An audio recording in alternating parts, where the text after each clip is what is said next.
Beryl is a middle-aged swordsman who runs a dojo in the middle of nowhere and lives a peaceful life. One day while he is training, his father turns to him and says he really wishes he had some grandkids to look after. It's been years since Beryl took over as the instructor here, but he's still as maidenless as he was before. Beryl says he's been too busy with the family dojo to think about having kids, but his dad still wants him to at least try. He even suggests that Beryl should try raising up one of his female students so he can get married, but for ethical reasons he refuses. This dojo has been in Beryl's family for generations, and he has been diligently working as the instructor here ever since he took over from his father. Once he dreamed of achieving great things, like becoming a famous swordmaster. But while he is definitely a better swordsman than the average person, he doesn't think his skills are worthy of the Swordmaster title. With that said, he thinks of himself as a good teacher, since many of his students have gone on to become successful swordsmen after graduating. Once practice is over for the day, Beryl goes home to have dinner with his parents. But his dad is still insisting that he get married already.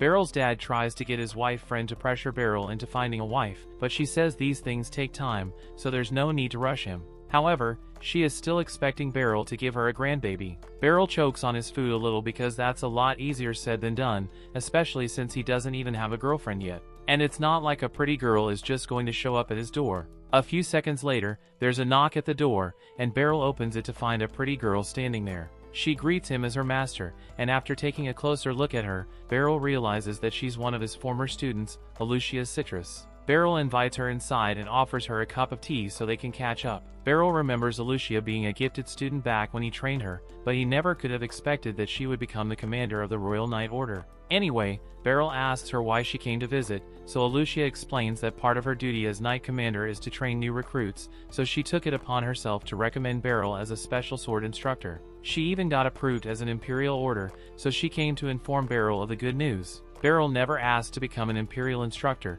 so he considers declining the offer, but his dad tells him that people can get executed for disobeying an Imperial order, so he can't just ignore it. Alucia assures Beryl that he won't be killed if he refuses the offer, but he would probably face severe consequences for it, so he had better just go along with it. She already has a carriage waiting to take them to the capital, so they can leave now, and tomorrow she'll give him the details of his new job. Beryl can't believe Alucia expects him to leave right now, but his dad is already on board with the idea, so he wishes Beryl good luck and tells him to find a wife for himself while he's in the capital. In fact, he says Alucia would make a great wife for Beryl, but Beryl tells him to stop saying stuff like that because it's making Alucia uncomfortable. There's way too much of an age gap for him and Alucia to become a couple, but Alucia mumbles under her breath that she wouldn't mind. Anyway, Beryl doesn't want to find out what the severe consequences are, so he agrees to the offer and accompanies Alucia to the capital. While the two of them are sitting in the carriage, Beryl notices that Alucia is still using the sword he gifted to her. This is a sword Beryl gives to all the students that graduate from his dojo,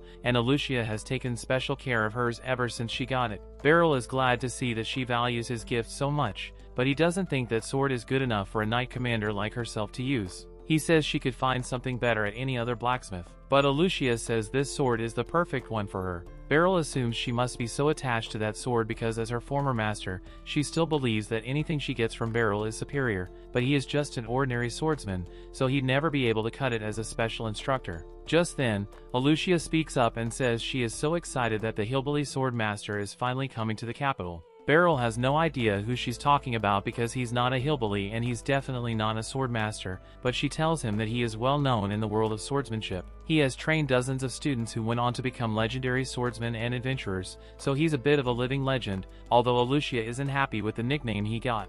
Beryl finds the story interesting, but he's convinced that Alucia is the only one who thinks of him as a swordmaster. Soon they arrive at the royal capital, so Alucia drops Beryl off at an inn so he can rest, and she says she'll come pick him up tomorrow morning. The next day, Alucia takes Beryl to the castle and introduces him to the Knight's Order. She informs all the recruits that Beryl is so strong that even she would be no match for him, so they should feel honored to have such a skilled man as their teacher. However, a couple of the knights don't think Beryl deserves to be in such a high position, and one of them is particularly unhappy about this. A little while later, Beryl is talking with Alucia in the halls, and she's congratulating him for officially becoming a special instructor. She tells him only needs to come in to train the recruits 3 or 4 times a month, so it shouldn't interfere too much with his usual lessons at the dojo. Just then, a girl comes running up to Beryl, and she's so excited to see her master again that she can hardly contain herself. Her name is Karuni, and she was a student at Beryl's dojo 2 years ago. He recalls that her dream was to join the Knight's Order,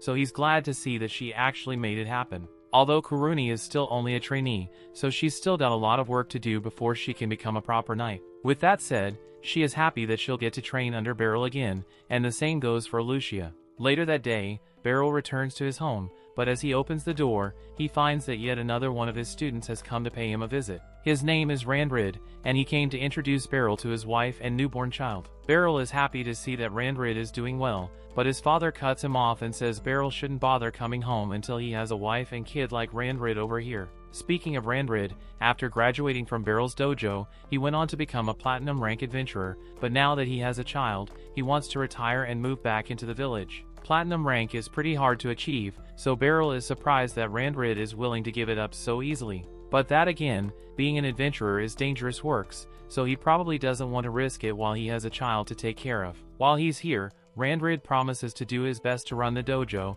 but Beryl has no idea what he's talking about. Beryl's father tells him that since Randrid is decently skilled, he can take over as the dojo's instructor, and that means Beryl won't have to stay here anymore. So his father is kicking him out, even though Beryl owns this house. The next day, Beryl explains the whole situation to Lucia and explains that he needs to find a house here in the city. The inn he slept at yesterday was a little too luxurious for him to stay there permanently, so he wants to find a place that's more affordable, and Lucia is more than happy to help him look. She asks him if he'd like to come and live at her house, but Beryl doesn't think that would be appropriate, so much to Lucia's disappointment, he turns her down. Lucia then asks him if he would like to get some food with her since it's lunchtime, and Beryl is fine with that, so they start heading for a restaurant. However, while they are walking, someone calls Lucia shingles for walking around town with a man and calling him master without a second thought. The girl and Lucia seem to have an unpleasant history together, and the girl thinks it is outrageous that a proud knight commander would be running around with a random man. Beryl has been trying to hide his face so he can avoid conflict, but the girl wants to see his face,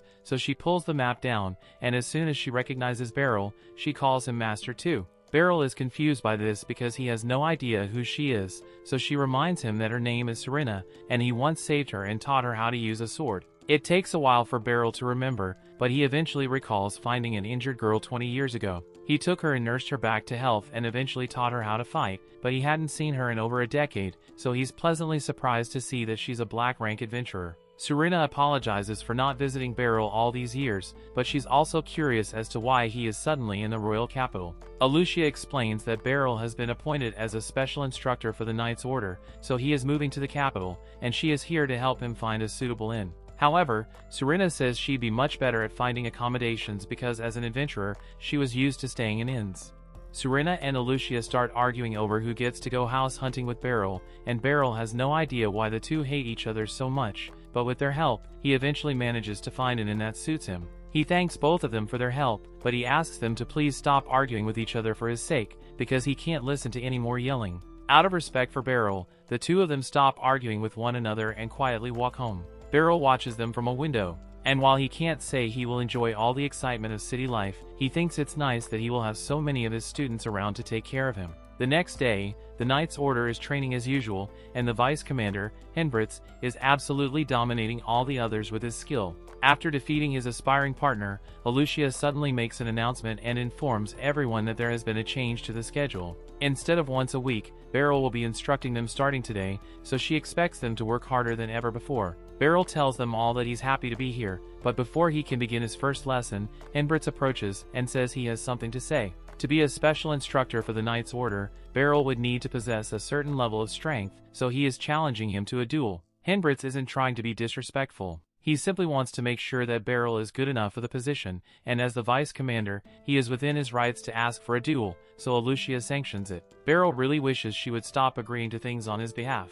but since Henbritz challenged him, he has no choice but to get ready for the duel. Henbritz is sure that Lucia only thinks highly of Beryl because he was her instructor when she was a kid, but that doesn't mean Beryl is cut out to be a special instructor for the Knight Order, so Henbritz is going to prove that by defeating Beryl right now. Beryl agrees with Henbritz because he doesn't think he's good enough for this job, but it would look bad for Lucia if the man she recommended lost easily, so he decides to do his best against Henbritz. The duel commences and Henbritz charges in to attack Beryl. Beryl begins parrying the attacks, and he is amazed by the sheer power and speed that Henbritz possesses. But he knows that if he can deflect one of the strikes just right, then it will leave Henbritz wide open and he can close in for a strike. That's exactly what he does, and Henbritz is left speechless because in a real battle he definitely would have died just now. That counts as a point for Beryl, so the two of them return to their starting positions and Henbritz begins attacking again. Beryl still can't believe how strong Henbritz is, but all his moves are predictable, so it was pretty easy for him to parry. Henbritz realizes he won't hit Beryl if he doesn't go all out, so he uses his signature move to attack. The Roaring Blade technique has so much power behind it that it can't be blocked or parried, so there should be no way for Beryl to win here. However, after Henbritz swings his sword, Beryl disappears and reappears behind him with his sword next to Henbritz's neck. With this, Beryl has officially won the duel, and Henbritz isn't even mad about it. He is just amazed by the skill Beryl just displayed, and he apologizes for being so rude earlier. Later on, Henbritz holds a party to welcome Beryl as the new instructor, but he still really wants to know how Beryl managed to counter his signature spin move. Beryl explains that all he did was move along with Henbritz's rotation, which is how he ended up behind him, but doing it is a lot harder than Beryl makes it sound. In any case, Henbritz is looking forward to training under Beryl, and so are the others. A week has passed since Beryl became an instructor here, and while two of the knights are practicing together, he comes over to give them some advice. He's been watching how they fight and their sword play is decent, but he thinks they need to work on their distance. He demonstrates that if you focus too much on watching your opponent's sword, then your opponent can get closer without you noticing. It may not seem like much, but in a real sword fight, half a step of distance can be the difference between winning and losing. Beryl thought he was just giving basic advice to his students, but with how everyone is looking at him, you would think he just spit the greatest bars of all time. Ever since Beryl's duel with Henblitz, the knights have treated every word Beryl says as gospel, and he has to admit that it has made his job a lot easier. Once practice is over for the day, Beryl sits down to relax, and Henblitz hands him a towel to wipe his sweat with. A few minutes later, Kuruni approaches Beryl and asks him if he has any plans after this. Beryl wasn't really planning to do anything, so Kuruni asks him if he would like her to show him around town. Now that Beryl thinks about it, he hasn't had a chance to see much of Baltrain yet, so he takes Kuruni up on the offer, and she excitedly runs off to go change her clothes. Meanwhile, Alucia is busy meeting with the royal officials to give them a report on the state of the Knight's Order, especially with the new special instructor who was hired recently. Alucia assures them that Beryl has exceeded all expectations, and since there is nothing more to discuss, the meeting comes to a close. People had warned her that if she wanted to continue developing her swordsmanship, she should avoid becoming knight captain because of all the bureaucracy. The only reason she took this job was because she needed a position of power to bring Beryl to the capital. Back when Alucia was still a kid, her parents brought her to Beryl's dojo so she could learn how to defend herself, and from the moment she met Beryl, she knew he was a kind person. After she joined the dojo, Beryl had her practice her sword swings and jump across tree stumps to train her mobility. He also had her do some basic strength training, and while his methods may have been a little unorthodox before long, Alucia felt very comfortable using a sword. One day, Beryl asked Alucia if she would like to have a mock battle with him, and she excitedly agreed because she wanted to show off everything she learned. However, when she actually went up against Beryl, she couldn't find any openings in his stance. Since Alucia grew up learning from Beryl, she thought all sword instructors were as good as he was. But one day, when Beryl took them out to participate in a mock battle against another dojo, she realized she was wrong. The person she was up against was full of openings and had the patience of a toddler because he blindly attacked Alucia without a plan. As expected, Alucia mopped the floor with him, and it was barely even a challenge for her. Once the mock battle is over, Beryl and his students start walking back to their dojo, and Beryl is glad that his students got a chance to face people who had different fighting styles. Speaking of which, Alucia asked Beryl if his dojo happens to be better than average compared to the others, but he doesn't like to think of it that way. Sure, they may have won the mock battle today, but it's more important to focus on what you learned from the experience rather than whether you win or lose. Alucia understands the point Beryl is trying to make, but then she notices that her hairpin is missing. She realizes she must have dropped it back at the dojo, and it's really important to her, so she tells Beryl that she's going back to get it. Alucia eventually arrives back at the other dojo, so she starts looking for the hairpin she dropped, but unfortunately it looks like the guy she defeated found it before she did. For a second, it looked like he was going to be nice and hand over without causing trouble, but that would make too much sense. Instead, he throws the hairpin into the dojo and says Alucia is going to have to take all of them at once if she wants to get her pin back. She may have beaten him in the mock battle, but there's no way he can lose when he has all his friends backing him up. Considering how trash their sword skills were earlier, Alucia might have a good chance of beating them all on her own. But she knows Beryl wouldn't want her to use her skills to beat other people up, so she just stood and was totally ready to get clobbered. However, before the jerk could smack her face, Beryl steps in front of Alucia and takes the hit instead. The strike did no damage to him, but it still hurt a little, so he asks the boys if this is really how they want to use their swordsmanship. The jerk still doesn't understand that what he is doing is messed up, so he tries to strike Beryl on the head this time. However, Beryl easily ducks down and disarms the jerk in one swift motion. He then goes on to parry a bunch of the jerk's friends, but before things get any worse, the master of this dojo shows up. He heard a commotion and ran over as soon as he could, but he's very disappointed to see his students behaving in such an uncivilized manner. He kneels down to sincerely apologize to Beryl and promises to make sure this never happens again. Beryl and Alucia begin walking home together, and Beryl explains that he got a bad feeling when Alucia went to get her hairpin, so he followed her to make sure she was alright. Alucia feels bad because Beryl got hit because of her, but he tells her the hit wasn't that bad. And besides, she didn't do anything wrong, so she doesn't need to blame herself for what happened. If anything, he thinks this was his fault because as Alucia's teacher, he shouldn't have let her go alone into a potentially dangerous situation. Years go by and Alucia is in the middle of another mock battle with Beryl. Beryl's form is still as solid as ever, but this time, as he swings his sword, Alucia is able to keep up with him and score a point against Beryl for once. Beryl is surprised by how much Alucia had improved, but he believes she is finally ready to graduate from his dojo, so he presents her with her ceremonial graduation sword. By now, Alucia had come to realize that Beryl was ignorant of how godly his sword skills are, and she really didn't want to leave his dojo because there was still so much she could learn from him. But at the same time, she didn't want to cause trouble for Beryl, so she didn't argue with him over it. Instead, she set out to prove that Beryl's techniques are superior to all others, so she enrolled in the Knight's Order program and took the entrance test. And just as she expected during the test, none of her fellow candidates were a match for the training Beryl gave her. Even the examiners couldn't keep up with her, so they would never stand a chance against Beryl. He possesses near-inhuman reaction time and observational skills that far exceed any normal person. So there's no doubt in Alucia's mind that Beryl is the greatest swordsman in the world. However, Beryl isn't aware of his skill, and knowing him, he would happily live out the rest of his days as an unknown swordmaster. But Alucia refused to let her master remain unrecognized. With her skills, she slowly rose through the ranks of the Knight's Order in hopes of gaining the power to support Beryl, and by the time she'd finally acquired the position of Knight Commander, it had been 10 years since she left Beryl's dojo. And in that time, Beryl became even more amazing than she remembered him to be. She feels a little guilty about appointing him as an instructor without asking first, but it was the only way she could get him to leave the village and gain some recognition. She returns to the training hall and meets with Henblitz to ask how training with Beryl went. Henblitz tells her that it was amazing, and that they all learned so much for him today. Alucia doesn't see Beryl around, so she asks if he already went home for the day, but Henblitz tells her he actually left with Karuni because she said she wanted to show him around town. Alucia gets a little jealous after hearing that because it means Karuni basically asked Beryl out on a date and she wishes she had thought of it first. Meanwhile, on Beryl and Karuni's date, she's showing him all the wonderful shops they have in town, and Beryl is amazed by how lively this place is compared to his village. Although he wonders why Karuni brought him to the Western District, since all the tourist attractions like the Church Palace are meant to be in the Northern District. Karuni says he is right, but once you've lived in the city for long enough, you see the palace and church all the time, so it gets kind of boring after a while. But Beryl was actually looking forward to seeing it though. While they are still walking through the market, Beryl hears someone call out to him, so he turns and finds this girl walking towards him.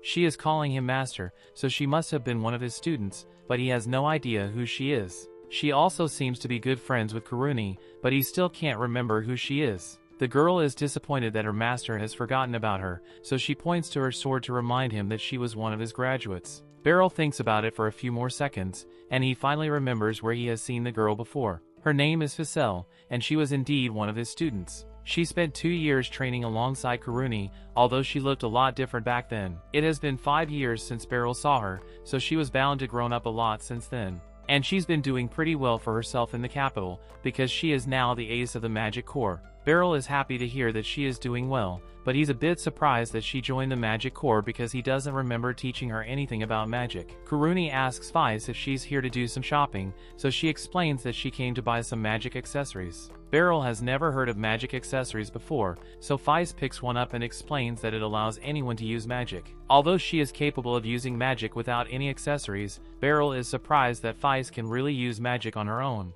Then again, she did say she is part of the Magic Corps, so it makes sense. Just then, Beryl hears a woman scream because her purse just got snatched. As soon as he sees this, Beryl gets ready to chase the guy down, but before he does anything, Faiz tells him he can let her handle this. She then draws her sword and covers it in magic before slashing in the direction of the thief. Her slash releases a burst of magic energy which ties the thief's legs up, and once he hits the ground, Kuruni apprehends him. Beryl is impressed by how well the two of them handled the situation, especially Facel's magic, because he has never seen anything like it before. Facel explains that she basically covers the sword in magic whenever she fights, and Beryl's training is really useful when it comes to adapting the magic for combat, so she is thankful. And Beryl is equally thankful that Facel is still using all the techniques he taught her. The next morning, Beryl wakes up early to go for a stroll through the city, but while he is walking, he hears someone calling his name. He turns around and finds a little girl standing there, so he asks her if she's lost. The girl yells at him for treating her like a child because she is the head of the Magic Corps.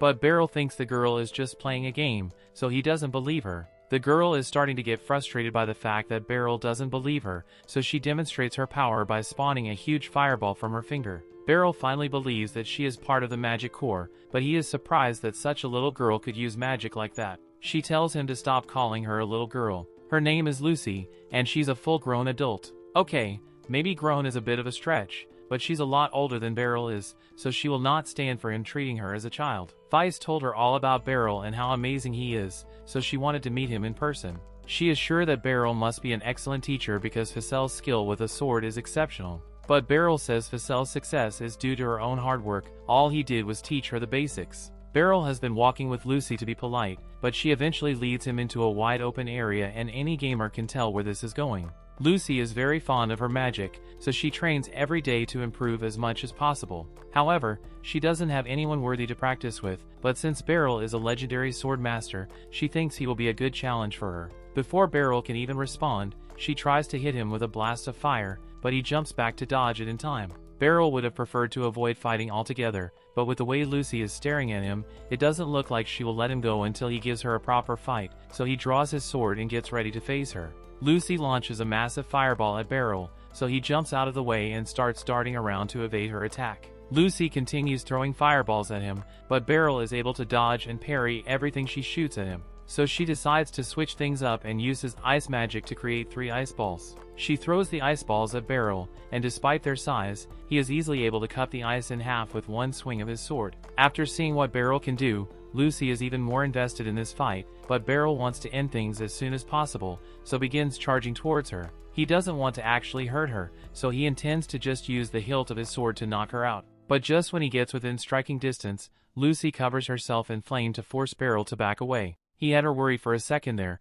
because she knows she would get knocked out instantly if she let Beryl get too close. Beryl is really starting to wish he could use magic too, because it's really hard to fight against it with a sword, but Lucy is just getting started. She summons even more fireballs behind Beryl, so he's forced to start running again. Lucy finds him using how Beryl is just running around without a plan, but this is his first time facing a wizard, so he doesn't exactly have a book of strategies for this. The fireballs eventually stop raining down, but just when Beryl thinks he is safe, Lucy drops a massive ice ball on top of him. He spots it in time and parries it back at Lucy, but she is easily able to destroy it with her fire magic. As a result, there is now a layer of mist obstructing her view, so Beryl tries to take advantage of this opening to attack. But Lucy isn't out of tricks yet, and uses lightning magic to knock him back. Beryl hasn't managed to land a solid attack on Lucy yet, but she hasn't landed a hit on Beryl either, and she's starting to get frustrated by it. She was hoping to end this with basic spells, but since Beryl has held out for so long, she decides to use her trump card.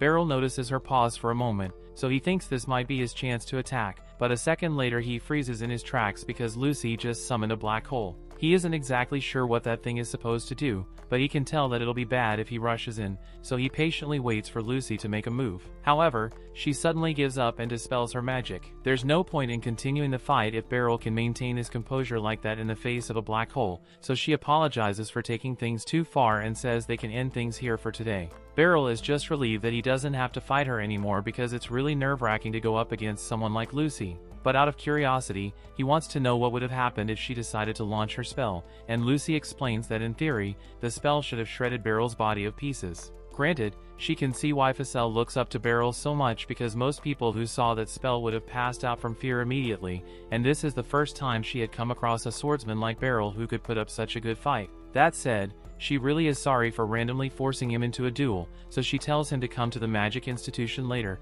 and she'll personally make up for all the trouble she caused. Late that day, Beryl heads to the training hall as usual to instruct the students, and while he is on his break, he happens to run to Ficelle in the hallway. She is here to deliver magic healing potions on behalf of the Magic Institute, and she tells Beryl he can have one for himself. He tries to turn her down since healing potions are really expensive, but Feist tells him this one is free as her way of apologizing for what happened with Lucy this morning. Beryl was still half convinced that Lucy was really just a little girl, but Feist explains that Lucy uses magic to keep herself looking young, so no one actually knows how old she is. Even so, Beryl is surprised that Lucy could fit so much power into such a tiny body because he was really worried that he might die when she was attacking him. He never wants to fight another wizard again after what happened, but Feist tells him that Lucy is a special case. Normal wizards can't cast magic continuously like she can, so he would probably be able to beat most wizards in a fight. Just then, Alucia shows up and she tells Beryl that he has just received a special request. He is curious about it,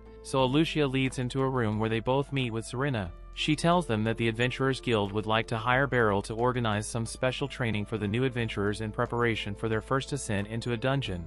Hearing about the new adventurers makes Beryl think back to his younger days when he wanted to be an adventurer. Items found in a dungeon can be pretty valuable, so Beryl was eager to conquer one, but then he got beaten up by monsters on his first day, so he ran home and never attempted adventuring again. He tells the two that he thinks adventuring is a dangerous business. That's exactly why they want him to train the new adventurers. They've already made all the necessary preparations, and it won't interfere with his job as a special instructor here, so there's nothing stopping him. But at the end of the day, Beryl still needs to agree to do the job, so Serena invites him to come to the Adventurers Guild and meet with the Guildmaster to talk about the job. The Adventurers Guild is nearby, so Serena takes Beryl there immediately, and once they arrive, they enter the Guildmaster's office. However, to Beryl's surprise, he finds Lucy sitting on the couch waiting for him. She heard about the job the Adventurers Guild offered him, and since she is good friends with the Guildmaster, she rushed over so she could meet Beryl again. The Guildmaster, Nidus, then introduces himself, and with everything he has heard about Beryl from both Serena and Lucy, he has no doubt that picking him was the right decision. Beryl tries to remind Nidus that he hasn't accepted the job yet, but his words are completely ignored. Nidus points to his assistant Magon and tells Beryl that he can discuss the details of the job with him. But before any of that, Magon wants to clarify something. He asks Beryl if he has any prior experience as an adventurer, and Beryl answers no, so Magon begins to question whether Beryl is really suitable to train new adventurers. Beryl is really happy that Magon said that because now he might not have to accept the job anymore, but Magon's comment pissed off Serena and Lucy since they both already vouched for Beryl, yet Magon is still doubting him. With all due respect, Magon is just looking out for the safety of the adventurers because there have been reports of strange monster behavior recently. Nidus understands the point that Magon is trying to make, so he asks what Beryl would need to do to earn his approval. Magon says that if Beryl can win a duel against the black-ranked Serena, that he will prove himself to be a qualified teacher. That seems simple enough, and since Serena is on board with the idea, much to Beryl's dismay, Nidus says he will organize the duel right away. Before long, Beryl and Serena are both on the training grounds, and a huge crowd has already gathered around them. They are all eager to see who the legendary Serena is going to be fighting, and Serena is equally excited to get to fight her master again. Back when Serena was a little girl, she and her parents were on a trading caravan, but midway through the journey, they were attacked by a beast that tore the carriage to shreds. In a desperate effort to save their daughter, Serena's parents threw her off the nearby cliff, so she was the only one to survive the incident that day. And when she finally woke up, she found Beryl standing over her. He took her back to his house to treat her wounds, and once she was feeling a little better, he started asking her a few questions. He got her to tell him that her name was Serena, but when he asked about her parents, she started having a panic attack, so Beryl told her to just rest up some more until she felt better. Since Serena has nowhere else to go, Beryl asks his parents if they would be willing to let her live here, at least until they can find a new home for her, and his parents agreed. So from that day on, Serena was practically part of the family. At first she was hesitant to open up to them, but then one morning she happened to see Beryl training with his sword. Beryl could tell that she was intrigued, so he asked her if she wanted to join him. Serena then began training with Beryl every chance she could get, and as he taught her the basics of swordsmanship, the two of them bonded a lot. As a result, Serena became more outgoing. And one morning, as Beryl was getting ready to be in classes at his dojo, he saw Serena waiting outside with her sword in hand, so he invited her to join in. Serena took her sword training very seriously, and she would have loved to stay with Beryl's family forever. But eventually a family came along who were willing to adopt her, so Beryl and his parents encouraged her to go with them because that's what they thought was best for her. Serena really didn't want to leave, but at the same time she didn't want to cause trouble for Beryl, so she thanked him for everything he had done for her and they went their separate ways. A few years after that, Serena had already become a gold rank adventurer and she was out on an escort mission when the caravan was suddenly attacked by a group of bandits. The leader of the bandits was known to be a dangerously skilled swordsman, so her teammate warned her to be careful. But before he knew it, Serena had already jumped into the air to attack the bandits, and before long they were all unconscious on the ground. There are two main reasons that Serena chose to become an adventurer. One, because she wants to prevent as many tragedies as possible, so no one has to go through what she did. And secondly, she wants to put all the skills that Beryl taught her to good use. So now that she has the chance to face Beryl again after 20 years, she plans to show him just how much she has improved since he last saw her. Beryl isn't exactly thrilled about this duel, but he can see how excited Serena is, so as her master, it is his duty to give her a good fight. As the duel begins, Serena charges forward and starts attacking Beryl with a relentless barrage of sword strikes. She's incredibly fast, but Beryl is still able to keep up with her attacks, so she can't land a single hit. Serena is overjoyed by how this fight is turning out because it has been so long since she was able to fight someone at full strength without needing to worry about hurting them. And Beryl is pleased to see that Serena has grown so much in strength since the last time he saw her. He can tell that she has been diligently training non-stop to get to her current skill level, but she still isn't perfect yet because he has identified a flaw in her combat style. Her attacks with her left hand are a little stiff, so Beryl is able to stick his sword through the handle of hers and disarm her. Serena tries to counter him with her other sword, but in the process, Beryl sweeps her leg and points his sword to her neck while she's on the ground. With this, Beryl has officially won the duel, so the others come down to congratulate him on his victory, and Megan sincerely apologizes for doubting Beryl's skill. Beryl tells him there's no need to apologize since it's normal to be skeptical of a teacher whom you have never seen before, but now that he is satisfied with Beryl's skill, there's nothing stopping Beryl from becoming a special instructor here. The next day, Beryl meets with the adventurer's students in front of a dungeon, and their names are Porta, Nidri, and Sarlacats. As they step into the dungeon, Sarlacat's magic watch warns him that there are 6 monsters up ahead, so everyone gets ready for battle. Beryl and Serena are just here to make sure nothing bad happens, so they sit back and let the kids handle the fighting, and when they clash with the first set of goblins, they are able to defeat them in record time. The group continues to move forward, and before long they have finished exploring the dungeon without any major incidents occurring, so they all head back to the entrance. Once they return to town, the training will be complete, but Beryl finds it strange that there weren't many monsters in the dungeon. Just then, as Porta is about to leave the dungeon, Sarlacat's magic watch detects something so powerful that it shatters, and Beryl yells out for Porta to stop, but it was already too late. Lil Bro got snatched. Porta is still alive, but he is badly wounded and needs immediate medical attention. However, Beryl and Serena won't be able to help him until they've taken down the monster, and that's not going to be an easy task. This monster is a specially designated target called a Xenograble, and it is so strong that even the best adventurers would stand no chance, but the two of them have no choice but to fight it. Beryl really wishes he hadn't come on this mission, but at least he has Serena with him, and since she's a black rank adventurer, she should be able to handle the griffin. And while she's doing that, Beryl plans to go help Ponta, but as he stretches his hand out to ask for a healing potion, Serena dabs him up and says she's going to help Ponta instead. Beryl doesn't even have time to respond before the griffin suddenly attacks him, so he rolls out of the way, and now he has no choice but to fight. As the griffin tries to claw at him, Beryl skillfully parries its strikes with his sword, and when an opportunity presents itself, he goes straight for the griffin's legs. Unfortunately, the scales around its legs are rock hard, so Beryl's slash did no damage. It's basically stuck playing defense here, but he needs to do his best in order to buy time for Serena to get Ponta to safety. However, while he was checking on Serena, he let his guard down for a brief moment, which almost cost him his life. Luckily, he was able to block it in time, but he still got cut pretty badly, so he needs to find a way to take this thing down before it takes him out. In situations like this, Beryl would usually focus his attacks on the monster's head, but because it can breathe fire, he will never be able to get close enough in a frontal assault. Instead, Beryl decides to attack it from the side, but the griffin spots him and counters with a tail swipe. Yet Beryl still manages to recover and slashes the griffin's tail off in one swing. This enrages the griffin, so it shoots a massive fireball at Beryl, who is forced to jump back. He already knew that cutting off its tail would send the griffin into a frenzy, but he didn't expect it to charge straight at him. It rams its head into Beryl's body, but while it definitely hurt, Beryl is still okay, so he repositions himself and decides to just wait out the tantrum. However, that's easier said than done, because while Beryl is still clinging onto its back, the griffin takes off and starts flying straight up. A fall from this height would be fatal for Beryl, so he holds on with everything he's got, but that just makes the griffin even angrier. It eventually returns to the ground, so Beryl jumps off his back, but now the griffin isn't holding back anymore. It uses its magic to keep the ground around it and turn ground into lava, forcing Beryl to stand on a rock to avoid being burned alive.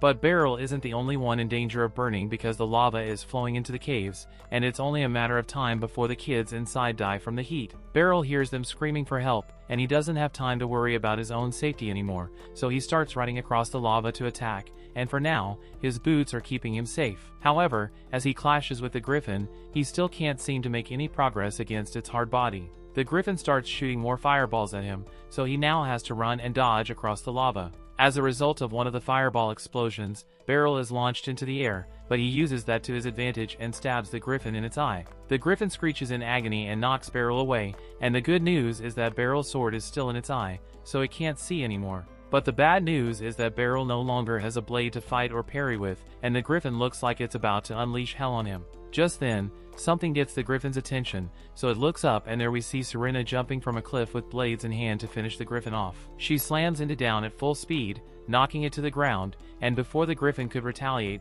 she slashes its neck, killing it once and for all. Serena nemesis Beryl's broken sword in the griffin's eye, and she apologizes since this wouldn't have happened if she had come to help him sooner. Beryl tells her she doesn't need to worry about it. Besides, he is much more concerned about the trainees. Just then, the kids make their way out of the cave, and miraculously, they didn't suffer any major burns, so everything worked out fine in the end. The group heads back to the Adventurers Guild to report what happened to the Guildmaster, and he's shocked to hear that Beryl and Serena managed to defeat a named monster. Serena tells him that if Beryl hadn't graciously agreed to accompany them on the mission, she would have most certainly died against the griffin. Beryl tries to mention that Serena was the one who dealt the final blow, but she isn't interested in taking any credit for this. The Guildmaster praises Beryl for doing such a good job and promises to repay him for this someday, but in the meantime, he asks Beryl if he would be interested in becoming an adventurer, but Beryl immediately shuts that idea down. After that, he and Serena head outside, and Serena apologizes once more because the only reason Beryl got roped into all this was because she was bragging about his strength to everyone. Beryl tells her he doesn't mind, although he still doesn't think he's worthy of all the praise he has been getting. Even so, Serena tells him he was really strong and she is glad that she got a chance to fight alongside him in a life or death battle. Beryl thanks her as well because all the decisions Serena made were spot on, which is why they were all able to make it back alive. Serena is happy to hear Beryl praising her, but she doesn't think she deserves it. However, Beryl tells her she has earned every bit of his praise because she grew up to be an amazing adventurer. The next day, Beryl gets up early because he needs to do something about his broken sword, but he still doesn't know much about the capital, so he asks Karuni to guide him to a blacksmith shop. He thanks her for agreeing to his request on such short notice, but she was planning to go to a blacksmith anyway, so this is no trouble at all. Alucia also decided to tag along, but definitely not because she's jealous. She says she's here because choosing a sword is an important decision, and she wants to help Beryl make the best choice possible. But the truth is, she already missed all of her chances to go on a date with Beryl, so she can't let this opportunity slip through her fingers as well. They eventually arrive at the blacksmith, and the owner comes out to greet Karuni. Just then, he notices Beryl and he is shocked to see his master here of all places. Balder used to be one of Beryl's students years ago, and in case you're wondering, yes, he is older than Beryl. In fact, he was the oldest student Beryl ever trained at the time, and the whole reason he trained at Beryl's dojo was because he thought it would be important to know how to use a sword if he wanted to become a good blacksmith. Even so, he always took Beryl's lessons seriously, and by the looks of it, he was able to achieve his dream of becoming a blacksmith. Since everyone is here, Balder asks what he can do for them, so Karuni goes first and says she needs to have her short sword sharpened. Balder says he'd be happy to help, so he asks her to show it to him. Karuni hands over her sword, and Balder takes a long hard look at it, but after a few moments he drops it and tells her there's nothing he can do here because she's ruined the sword. Alucia thinks it's weird that Karuni ruined her sword since she's usually very precise when practicing. But if that's the case, then there's only one explanation for the state of the sword. Beryl turns to Karuni and asks her how it feels when she holds the short sword. She thinks about it and tells him the sword feels light, but as soon as Beryl and Balder hear that, they know exactly what's wrong. They tell her that she isn't suited to use the short sword because if you can't feel the weight of your weapon, then you won't be able to wield it properly. With that said, they'll need to find a new sword for her, and Beryl thinks a two-handed greatsword might be a good fit. Karuni is small, but she's also very strong, so she shouldn't have much trouble handling the weight. He asks Kuruni to try holding it, and it's a lot heavier than what she's used to, but it's not too heavy, so she should be able to swing it easily in combat. She decides to buy it since Beryl is the one who recommended it to her, and she likes how cool it looks when she carries it on her back. Now that Kuruni is done with her shopping, Beryl decides to start looking for a new sword for himself from Baldur's collection, but Alucia insists that a swordsman of his caliber should have a sword custom made. Beryl doesn't think it's necessary to go that far, since the swords here should be more than good enough. But while he's still looking, Serena walks in with a huge sack. As soon as Alucia and Serena spot lock eyes, they start arguing because they can't stand each other, but Beryl changes the topic and asks Serena what she's doing here. Serena explains that she came because she has a special job she needs Baldur to do. She drops her sack on the front desk and reveals that it's the leg of the griffin she and Beryl killed. She tells Baldur that she wants him to make a long sword out of this thing. Baldur is amazed because this is the first time he has ever been asked to make a long sword from a named monster corpse, but he wonders why Serena would even want a long sword when she's known for using twin blades. She explains that she actually wants to give the sword to Beryl, but Beryl doesn't think he deserves such a fancy sword. He reminds Serena she was the one who dealt the kill and blow, so she deserves to keep the monster leg for herself, but she insists on gifting him a sword since it's the only way she can make up for the sword Beryl lost.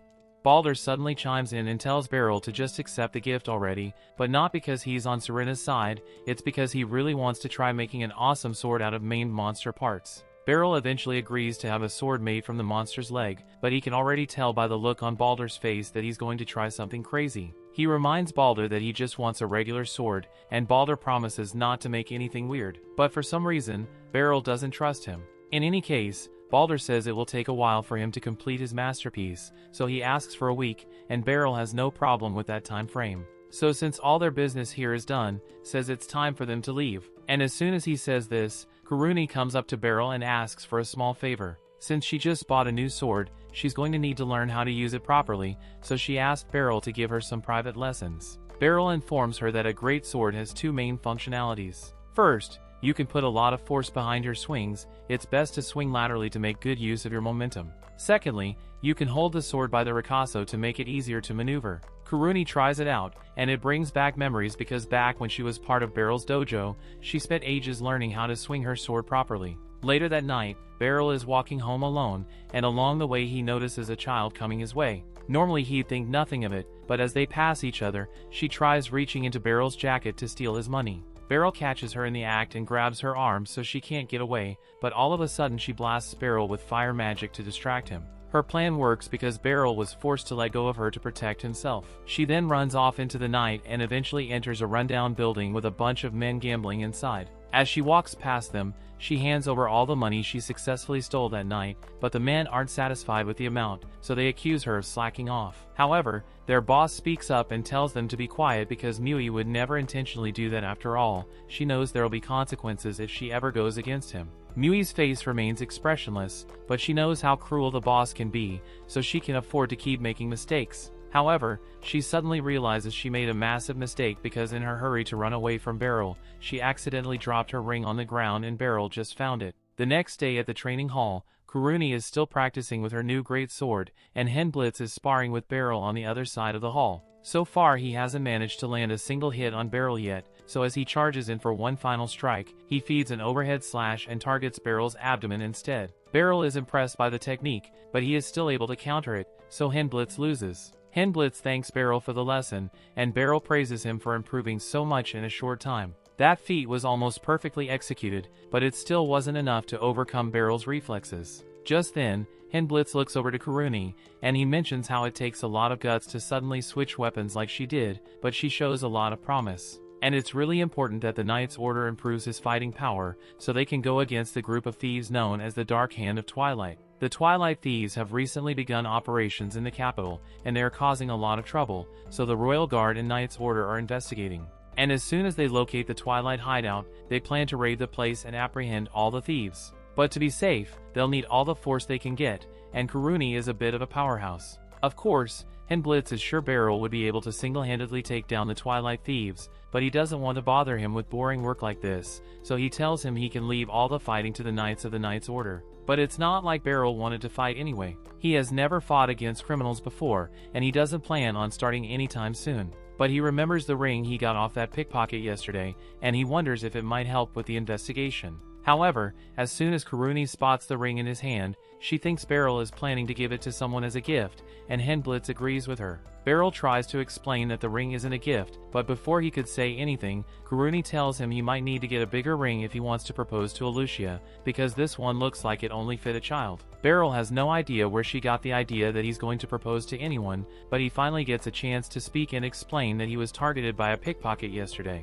He managed to grab her hand before she could steal anything, but she managed to escape because Beryl got startled when she used fire magic on him. Karuni thinks this whole thing sounds strange because if the girl can use magic, then she wouldn't need to be a pickpocket. Magic is a rare talent, so anyone with magic can join the Magic Institute for free and have all living expenses paid for. Henblitz suggests that the girl might have been using a magical accessory to cast the fire, but in any case, he asks Beryl what he plans to do with the ring. Beryl says he doesn't plan on keeping it, and since the ring is most likely stolen, he wants to return it to its rightful owner. If that is the case, then Henblitz tells him he can leave the ring at the front desk of the Knight's Order, and that's exactly what Beryl does. Now that he has taken care of the ring, Beryl doesn't plan to get involved in this any further. He didn't lose anything to the pickpocket, and he has no intention of tracking her down. But at the same time, the way she looked at him when he caught her doesn't sit right with him. While walking through town, Beryl decides to take a look at the housing market since he can't keep living in an inn forever, but the prices nearly give him a heart attack.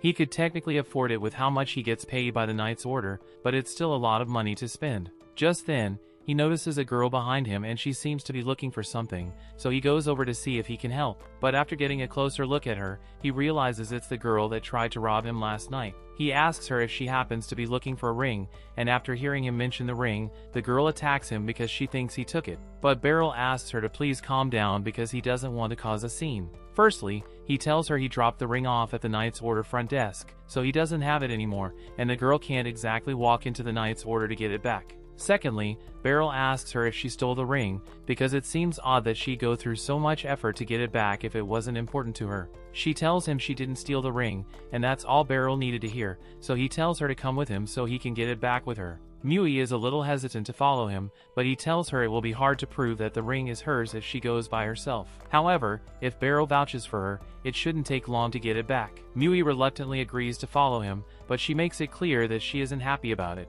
After they arrive at the Knight's Order HQ, Beryl gets the ring back, but before he gives it to Mui, he says he would like to have a little chat with her. Just then, Alucia comes out, and when she sees Beryl arguing with Mui, the first thought that comes from her mind is that this must be a secret love child that he never talks about, but Beryl immediately denies it. They all head inside so Beryl can explain the whole situation to Alucia, and now that she knows what's going on, she asks Beryl what he wants to do with Mui. Normally, as a knight, it would be Alucia's job to arrest Mui for theft, but Beryl doesn't want to get her in trouble. He asks Mui if she'll stop pickpocketing if he lets her go, but she doesn't answer the question, and just tells him to give the ring back to her. She clearly doesn't intend to stop pickpocketing, but the fact that she didn't lie about it tells Beryl that she's an honest kid at heart. Alucia recalls hearing that Mui used magic against Beryl, so she asks her if she used a magical accessory to do it, or if it was natural. Mui says she did it on her own, so Alucia explains that if she has a talent for magic, then the kingdom will take care of all her needs so she doesn't need to rely on pickpocketing to survive.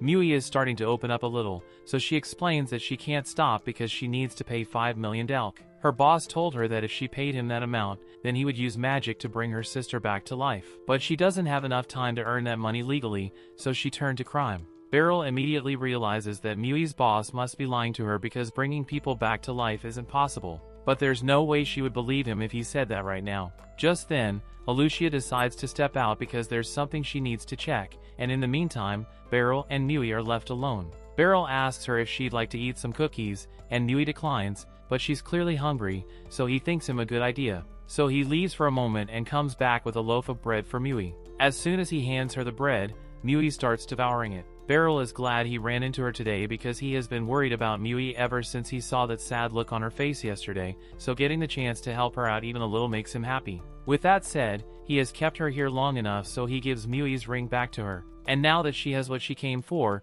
Mui says she's leaving. However, before she could walk out the door, Lucy barges in because Alucia told her about Mui having magical potential. Lucy introduces herself as the head of the Magical Corps and invites Mui to join the Magical Institute because magic users are always welcome. However, Mui rejects the offer because she can't earn 5 million dalk at the Magical Institute. Lucy asks Mui what she plans to use all that money for, so Mui explains that she's going to pay a wizard to resurrect her dead sister. But as soon as she says this, Lucy tells her she's being scammed because resurrection magic doesn't exist. However, Mui still insists that her sister can be resurrected because she saw it for herself, or at least that's what she believes, because in her flashback all this so-called wizard actually does is make her sister's corpse move a little, and Mui was so grief-stricken that she immediately believed he could really resurrect her sister. However, the wizard said it would cost 5 million dalk to fully resurrect Mui's sister, so she's been pickpocketing ever since to earn the money. Lucy feels bad that Mui fell for such a sinister trick, but she tells Mui that there really is no such thing as resurrection magic. Mui accuses Lucy of lying, but Lucy points out that she is a well-respected mage who has studied magic for several centuries, so if resurrection magic was a thing, she would know about it long before some random fake wizard would. By this point, Mui is starting to realize that she may have been tricked, so Lucy asks her for the name of the wizard that started all this. Mui asks why she wants to know, so Lucy explains that she plans to confront him and figure out whether he's lying about resurrection magic or not. On the off chance that he is telling the truth, then Lucy promises to personally pay the 5 million dalk to resurrect Mui's sister. But if a man is lying, then that means he has dishonored the soul of Mui's sister, and Lucy refuses to let that slide. Mui informs her that the man's name is Twilight, and that's the name of the leader of the Twilight Thieves, so Lucy asks Mui to lead her to him immediately. Alucia says she wants to come along as well, but having a knight around would draw too much attention, so instead she asks Beryl to come with her. Before long, they arrive at the entrance to Twilight's lair, and Beryl is surprised that a den of thieves is located right off the main road.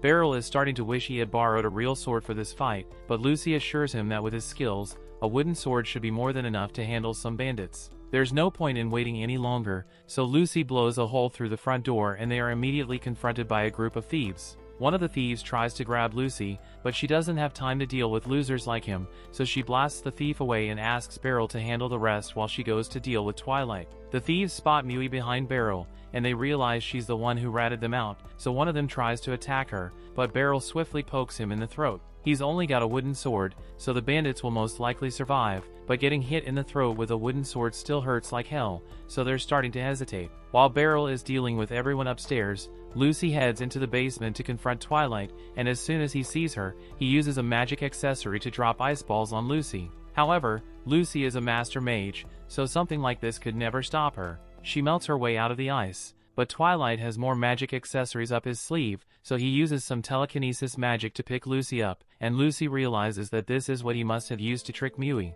Twilight admits that he used telekinesis to move her sister's corpse and pretended it was necromancy. And he still finds it funny how gullible Mui was to believe he could really resurrect people. He then prepares a fireball in an attempt to finish Lucy off, but Lucy's patience has run out, so she casts a wind spell in front of Twilight and knocks him out with a pressure. Meanwhile, upstairs, Beryl has just finished beating up most of the bandits, but one of them gets back up and starts accusing Mui of being an ungrateful brat after everything Twilight has done for her. But that makes Beryl mad, so he pokes him in the throat again and knocks the dude out. Eventually, Lucy comes out of the basement with Twilight's body, and she orders him to tell Mui the truth unless he wants to get hit with another wind blast. Twilight admits to Mui that he was lying about resurrection magic, and Mui is devastated to hear this because it means her sister is really gone forever. Now that they've taken all the bandits out, Lucy says she's going to go call the Knight's orders so they can arrest Twilight and his crew. Later on, all the bandits have been loaded onto a cart and are going to be hauled off to prison.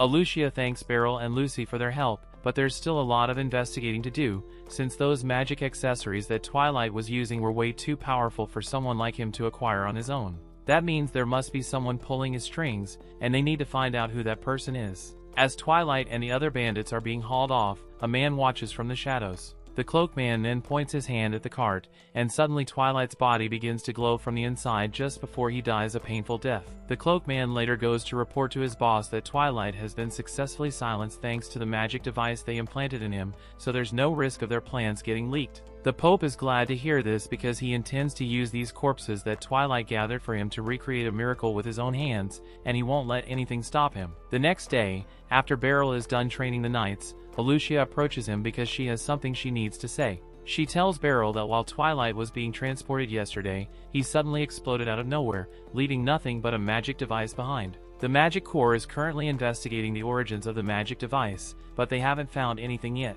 Beryl asks about the corpses that went missing under Twilight's care, and Lucia already tried questioning some of Twilight's underlings, but none of them seemed to know anything about what he did with the bodies. All this points to the fact that Twilight was taking orders from someone else, and they need to figure out who it is as soon as possible. Later that day, Beryl heads back to the blacksmith shop to pick up his new sword, and he is really impressed with how it turned out. He can't wait to try it out once he and Karuni get back to the training hall, but as he's approaching, he sees Lucy waiting for him outside, and from the looks of it, she's here for something important. She tells him she has something urgent to talk about, so she invites him to her house for a meeting. A few minutes later, they arrive at Lucy's home, and Beryl is surprised because he had no idea that she lived in such an impressive mansion. While he's here, he asks how Mui is doing, and Lucy tells him that she's still trying to convince her to study magic. They both head inside, and after getting herself a cup of tea, Lucy decides to introduce Beryl to the man sitting across from him. His name is Ibroy Hallman, and he's a priest from the Church of Sphene.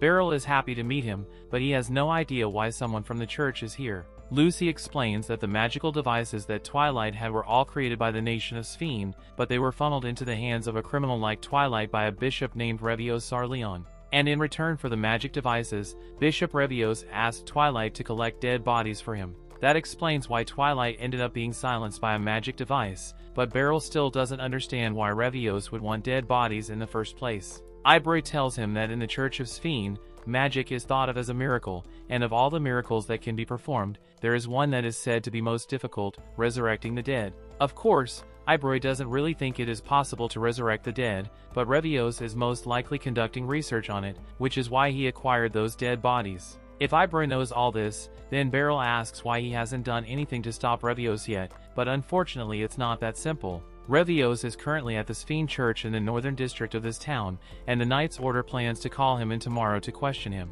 Hopefully he will comply with the order, but there's also the chance that he attempts to flee to the border, and if Revios manages to make it back to the nation of Sphene, the Knight's Order won't be able to touch him, which is why they were hoping Beryl would help them out, because they need someone to capture Revios if he tries to escape. Normally, the Knight's Order or Magic Corps could easily apprehend him, but taking such aggressive actions against a Bishop of Sphene could cause an international incident, and Ibroy can't do it either, since he doesn't have the power to stand up to a bishop. Beryl, on the other hand, is both strong enough to subdue Revios and has no official affiliation with the Kingdom of Libres, so it's politically acceptable for him to carry out the arrest. Lucy has already informed Lucia of the situation, so Beryl has complete permission to do whatever it takes to stop Revios, but that's only if he flees. If the crimes he's accused of are true, then Lucy wants to make sure that Revios is punished for what he is trying to do. Beryl, on the other hand, doesn't really care if a bishop is trying to raise the dead, but there's a chance that he might be able to recover the body of Mui's sister for her.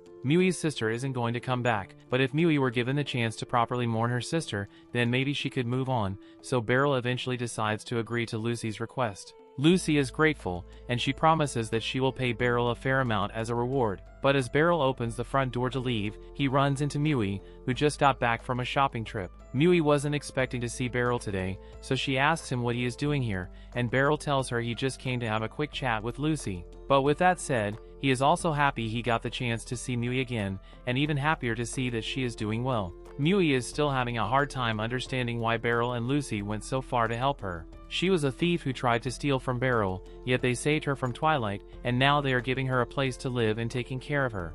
She doesn't understand why they care about her so much, and Beryl knows she must be confused by how much her life has changed overnight, but he tells her she doesn't need to overthink it. None of the adults here will ever deceive or take advantage of her like Twilight did, so she can just relax and enjoy her youth from now on. Mui asks if it's really okay for her to live a good life, and Beryl assures her that she has a bright and promising future ahead of her. He tries to pat her head, but Mui smacks his hand away because she doesn't like being treated like a child. Beryl decides to leave her be for now because she'll eventually warm up to everyone around her, and a few moments later he leaves Lucy's house. Later that night, Beryl is sneaking around the Northern District Church to see if Revios is up to something, and sure enough, he finds out that Revios and his men are loading up their stuff so they can flee the country. He tries sneaking around the back so he can stop Revios, but he is stopped by a man in a cloak. The man recognizes Beryl as the one who took down all of Twilight's minions, and he already anticipated that Beryl would be sent to stop them.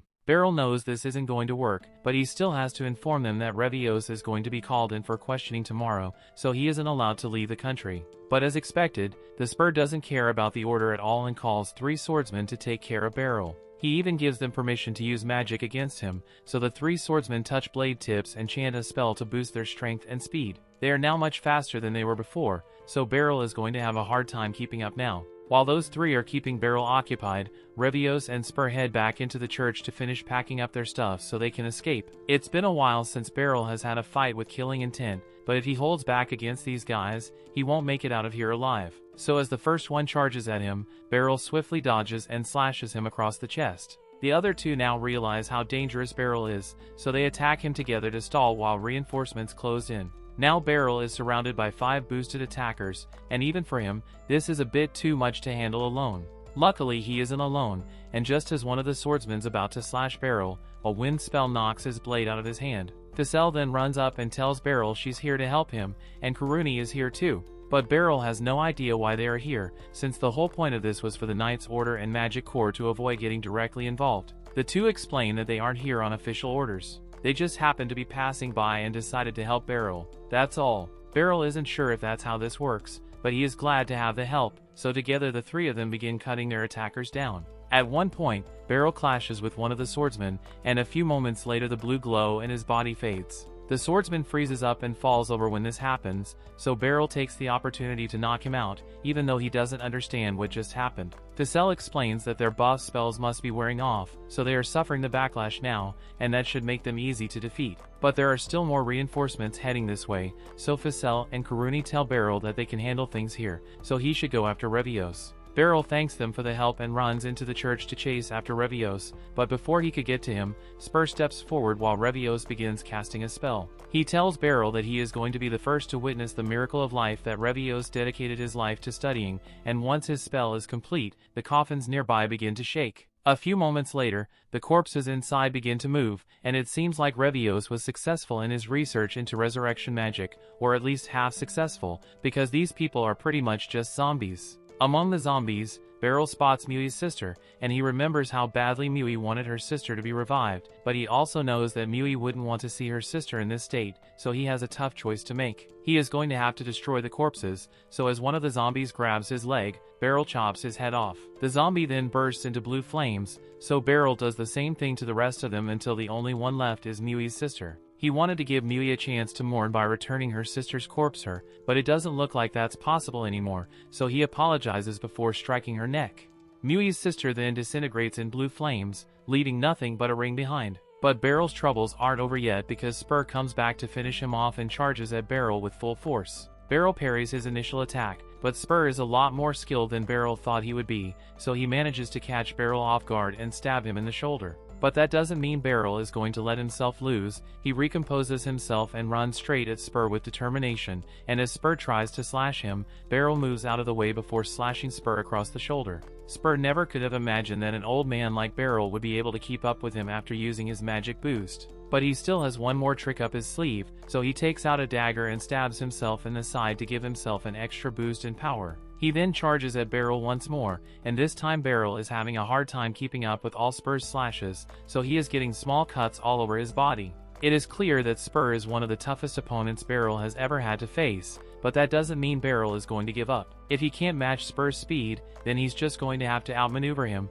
so Spur thrusts his sword at Beryl again. Beryl leans into the strike to parry it with his shoulder. Sure, Beryl suffers a serious wound to his shoulder, but it gives him the opening he needs to get past Spur's guard and slash him across the chest. That should have been enough to put him down, but somehow Spur is still standing. Even after the backlash from his buffs hits him, he still keeps walking towards Beryl despite the fact that he is bleeding from every part of his body.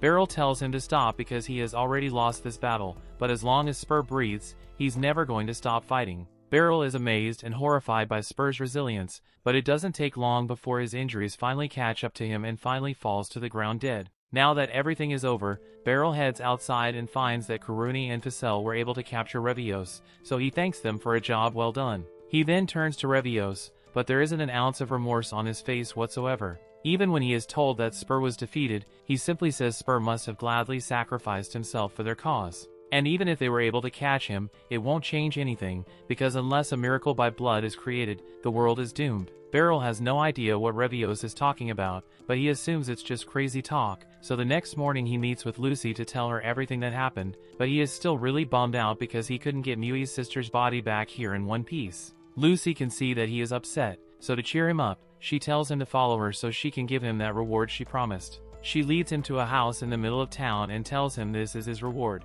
Beryl is a bit shocked, but he has been looking for a house recently, so this works out perfectly for him. Lucy urges him to go take a look inside, and to Beryl's surprise, he finds Mui sweeping the hallway. He asks her what she's doing, so Lucy explains that last night she and Mui had a talk and Mui decided that she is going to enroll in the Magic Academy. But to do that, she's going to need a legal guardian, so starting today, she will be living with Beryl as her father figure. It has been 5 days since Beryl moved into his new house, and while he's thrilled about owning a home with a garden and indoor plumbing, he still hasn't gotten used to it yet. That and the fact that he now has to take care of a teenager on his own. Mui comes down to have breakfast and Beryl asks her if she likes the food he made, but all Mui says is that she is fine with it as long as it's edible. Switching topics, Beryl offers to wash Mui's clothes from yesterday, but Mui says she can handle it herself, which would be fine. But last time Beryl let her wash her own clothes, she just dumped water over them and called it a day. There's a few seconds of awkward silence after that until Mui finally speaks up, but she's not trying to start a conversation or anything, she just wants to ask for permission to go to the bathroom. Beryl reminds her that this is her house too, so she doesn't need to ask for permission for that kind of thing. Mui says she understands and promises that she won't ask Beryl for permission for anything from now on, but with how she worded it, Beryl gets the feeling this is going to be a problem later. Beryl has had plenty of experience with teenagers around Mui's age, but it's a whole different story now that he's taking care of one. In any case, it's going to be difficult to live with her if she's on her guard around him all the time, so he needs to find a way to break the ice with her. He remembers that Kuruni and Ficelle really like the skewer from the market, so he buys one for Mui and she says she likes it, but she doesn't give much of a visual reaction. The next step in Beryl's plan to bond with Mui is to go to the theater with her and see a play. He asks Mui if she would like to go in with him and she agrees, so the two enjoy the play and after it's done they have an actual conversation about it, which is a great start to bonding. The next morning, Mui heads out because it's her first day of school and Beryl comes with her for moral support. She tells him he doesn't need to do this, but Beryl insists because as her guardian, he needs to come to the school at least once. Although it's not like Beryl has any personal interest in the Magic Institute, they soon arrive at the Institute's gates and the place is a lot bigger than Beryl expected, so it may take them a while to find their way around. Just then, a woman calls out to them and asks if the two of them are the new transfer student and her parent. Beryl confirms it, so the woman introduces herself as Kinera and tells them that she is a teacher here at the Magic Institute. She offers to show them where to go, and Beryl thanks her for the help because he had no idea how to navigate this place. While walking through the halls, Kinera asks Beryl, who introduced him and Mui to the Magic Institute, so Beryl tells her it was Lucy. Kinera is surprised to hear that the principal of the Magic Institute personally invited them here, but a letter of recommendation like that will allow Mui to skip the aptitude test so they can enroll her immediately. Kinera asks Mui if she has decided on a magic major yet, but neither Mui nor Beryl has heard of that before. Kinera explains that there are several systems of magic, and most wizards have their strengths and weaknesses, so Mui will need to choose one to focus on. Mui tells her that the only thing she can do is produce flames, so Kinera thinks offensive magic would be the best fit for Mui, but Beryl is still a little confused. Kinera goes on to explain that there are 5 categories of magic: offensive, defensive, healing, enhancing and lifestyle, and producing flames is a type of offensive magic, which is why Kinera suggested it to Mui. Anyway, now that Mui's major has been decided, Kinera asks if she would like to stay in the Institute's dorms or not. Beryl and Mui had no idea that there were even dorms to begin with, so Kinera asked them if they would like to get a tour, and they agreed. Kinera leaves Beryl and Mui to the female dorms, and this place is massive. There's a dining hall where students get 3 meals a day, a bath, and even fully furnished rooms for each student. Mui seemed like she really liked the dorms, and Beryl thinks it looked pretty nice too, but he is worried that Mui might not fit in well with the other kids there. She still acts cold and dismissive whenever he talks to her, so he thinks it might be best if she continues to live with him for a while. However, it soon occurs to him that she may only be acting this way because he's an old man, so she might have an easier time relating with people her own age. They happen to walk past a sausage restaurant, and it looks like the place is having a special today, so Beryl asks Mui if she's fine with stopping here for lunch. Mui has no complaints, but when they head inside, the place is packed with sausage lovers, leaving no space for them to sit. However, just as Beryl is about to leave, he hears someone call out to him, so he looks around and sees Serena waving at him. She tells Beryl he's free to come sit at her table if he wants, and Beryl decides to take her up on her offer. Beryl and Mui sit down at Serena's table, and since he's here, he takes the opportunity to thank her for the new sword because it really came in handy the other day. Serena tells him there's no need to thank her, but she's also a bit curious about the girl that came with Beryl, so she asks him who she is. Beryl tells her it's a long story, but to put it simply, Mui is his daughter now and she's living in his house. Serena nearly choked on her drink after hearing that, but once she regains her composure, she apologizes for her outburst. Just then, their food arrives, and while they eat, Beryl asks Serena what she's been up to lately. She tells him that there have been a lot of monster hunts near the capital recently, mostly because a delegation from the nation of Sphene will be visiting soon. Beryl had no idea any of this was happening, but there's apparently a yearly meeting between allied nations and the guild is required to hunt all the monsters in the area to ensure the safety of the delegation. Once they are all done with their meal, they head outside and Beryl tells Mui she can head home without him because he needs to head to the Knight's Order now. But before he leaves, he tells Serena that Mui will be attending the Magic Institute, so he would appreciate it if she could give Mui some words of encouragement. Serena is surprised to learn that Mui has magical talent, so she gets a Mui's face, and tells her she better work hard because the other students at the Magic Institute don't mess around, and with Beryl as her guardian, she had better not lose to anyone. Mui says she already knows how strong Beryl is for an old man, but hearing Mui called Beryl, an old man gets Serena angry. She's about to start yelling, but Beryl calms her down before she does anything she might regret. Serena apologizes for flaring up like that, but she just wants Mui to understand how great of a man Beryl really is, and Mui admits that she knows firsthand how cool Beryl can be. After that, Mui says goodbye and starts heading home,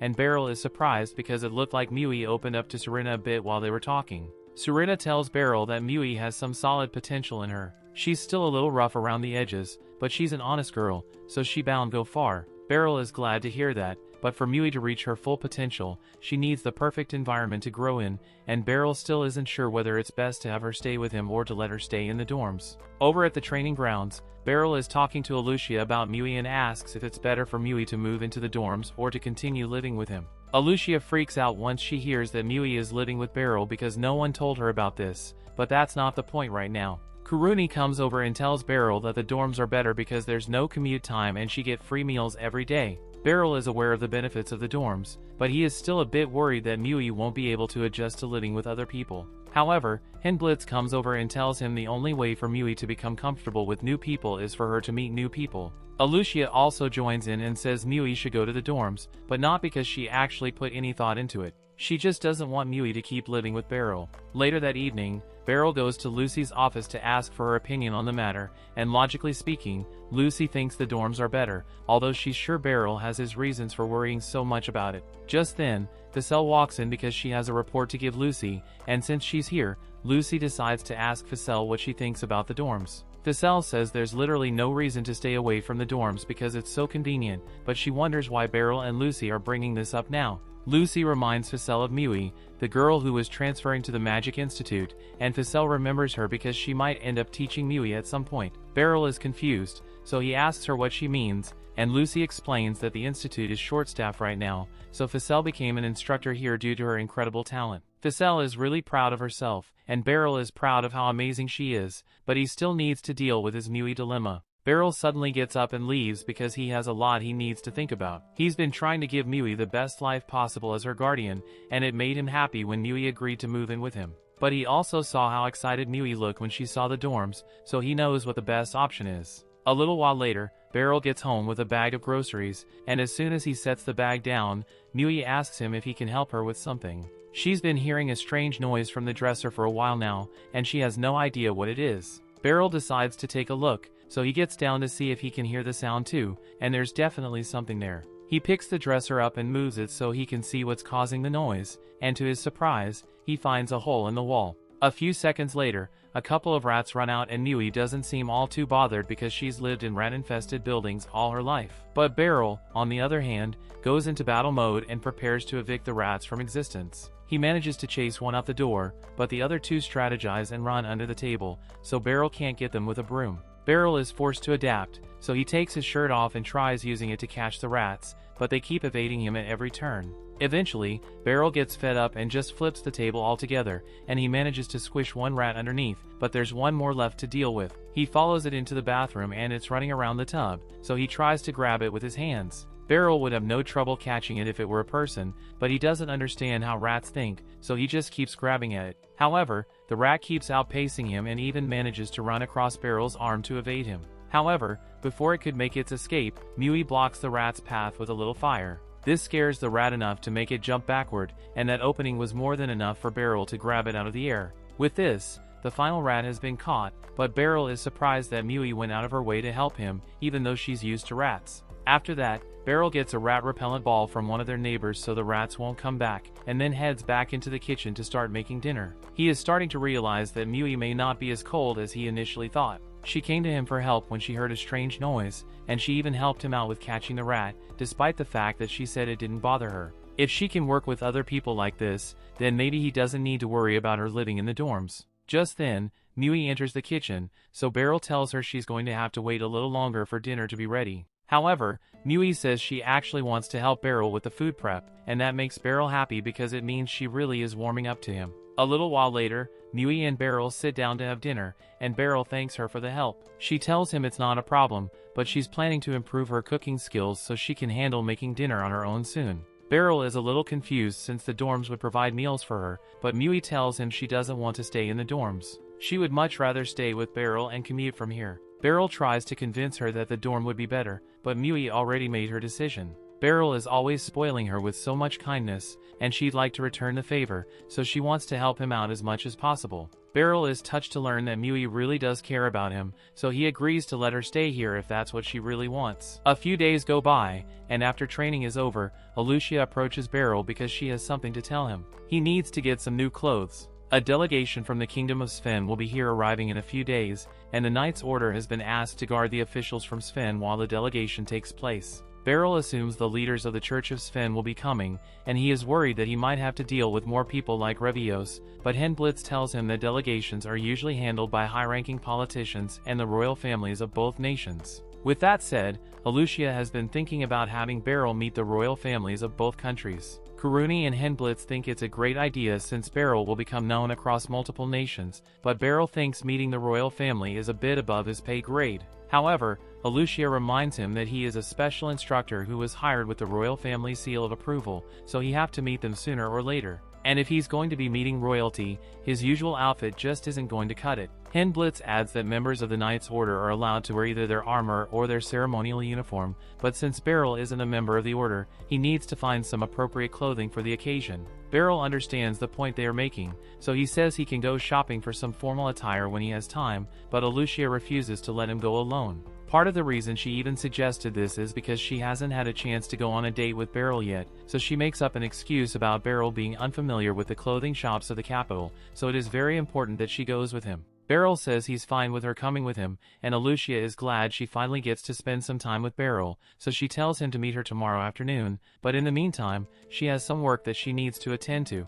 As Alucia walks off, Kuruni asks Henblitz if he noticed that Alucia was being really aggressive about going clothes shopping with Beryl. Henblitz assumes she just cares a lot about Beryl's image since he is her master, but Kuruni thinks it's a lot deeper than that. Later that day, Beryl returns home and Mui tells him a package was delivered earlier today. Beryl reads the note on the front and it's a thank you message from Ebroy. He wanted to give Beryl a gift to show his appreciation for Beryl's help, so he sent over a bunch of clothes for Mui. Mui doesn't think all these frilly outfits would suit her, but Beryl says there are bound to be some good dresses in here, so she can just pick out the one she likes later. For now, it's time for them to have dinner, so they both sit down and begin eating. While they are having dinner, Beryl tells Mui that he's going to be guarding some important people at work soon and he needs to get some proper clothes, so he's going shopping with Alucia tomorrow afternoon.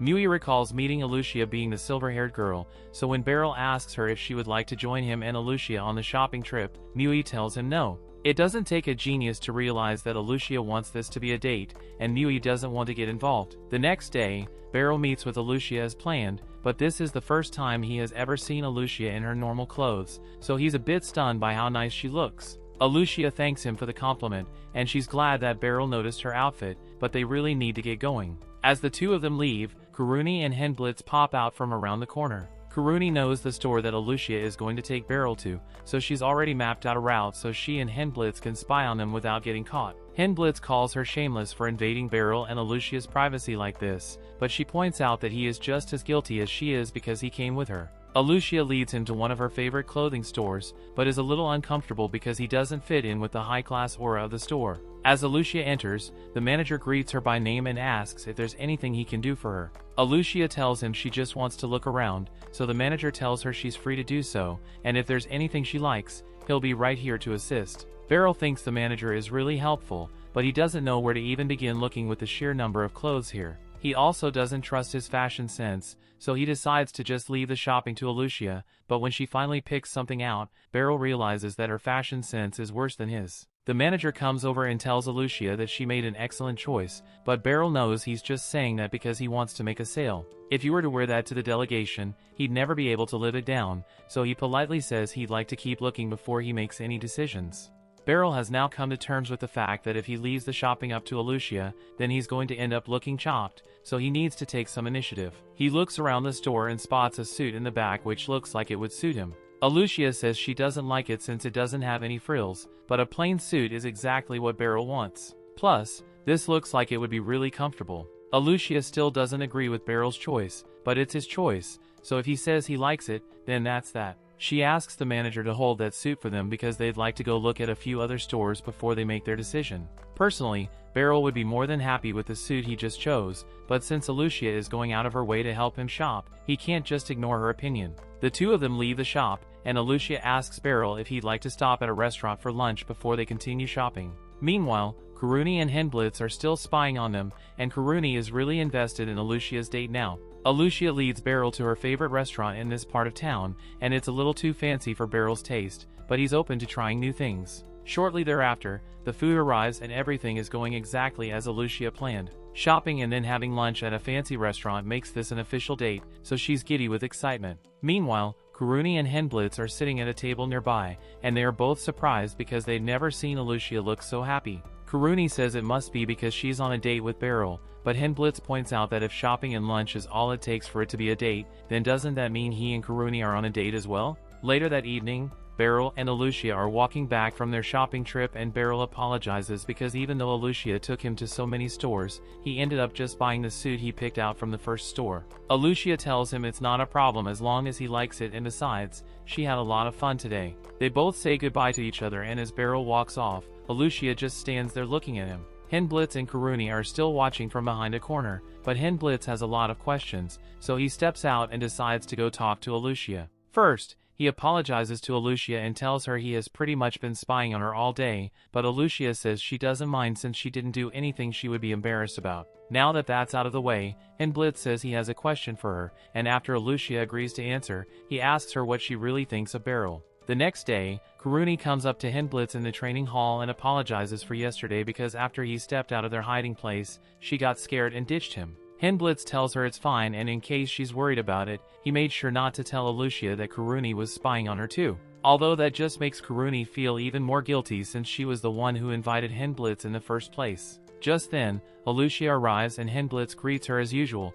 but Karuni is still a bit nervous, so she slowly backs away and says she's going to go practice her sword swings. Yesterday, when Henblitz asked Alucia what she thinks of Beryl, she told him that she just wants to make Beryl happy, and Henblitz has been trying to figure out what she meant by that. Just then, Alucia interrupts his flashback and apologizes because she plans to take over the training hall for a while. Henblitz asks her why, so she explains that once Beryl arrives, she plans to challenge him to a match. Henblitz is surprised to hear this, but Alucia rationalizes her decision by claiming it will boost everyone's trust in Beryl if they see him go toe-to-toe against the Knight Commander. Henblitz agrees since even if he loses, doing well against Alucia would be undeniable proof that Beryl is a qualified instructor, but Henblitz asks her if that's really the only reason she wants to have a match against him. Alucia admits that if she wins, she is planning to confess one of her desires to Beryl, but that's all she's willing to say, so she excuses herself so she can get ready. Once Alucia is gone, Karuni comes back up to Henblitz and asks what he and Alucia were talking about. Henblitz informs her that Alucia is planning to challenge Beryl to a match when he shows up, and if she wins, she says she's going to confess her desires to Beryl. Karuni freaks out because that can only mean that Alucia is going to tell Beryl she loves him, and now that she thinks about it, it makes a lot of sense since she was having so much fun yesterday. Both of them think Alucia is beautiful and has a great personality, so many guys would be lucky to have her confess to them, but there is no telling how this will play out. A little while later, Beryl arrives, and as soon as he sets foot in the hall, Alucia walks up to him. Beryl is surprised to see her since she is usually busy with other tasks around this time of day, so he asks if she's here to get a little extra practice in. Alucia confirms this and tells Beryl that she'd like to have a match with him, but that really isn't what he was expecting to hear. Alucia says she wants to get some live combat training before the delegation arrives, and when she puts it like that, Beryl sees no reason to refuse, so he agrees to the match. They both get some practice swords and take their positions, but given the fact that Alucia is the knight captain, Beryl doesn't think he stands much of a chance here, but it's just to help Alucia practice, so he's fine with the odds stacked against him. Before the match begins, Alucia tells Beryl that people often call her lightning because of how quick her attacks are, so he had better be prepared, and as soon as the match begins, she demonstrates just how fast she is. Beryl was able to block her initial strike, which is pretty impressive since most people can barely react to her speed, but it still made him nervous because he has never had to fight someone with Alucia's speed before.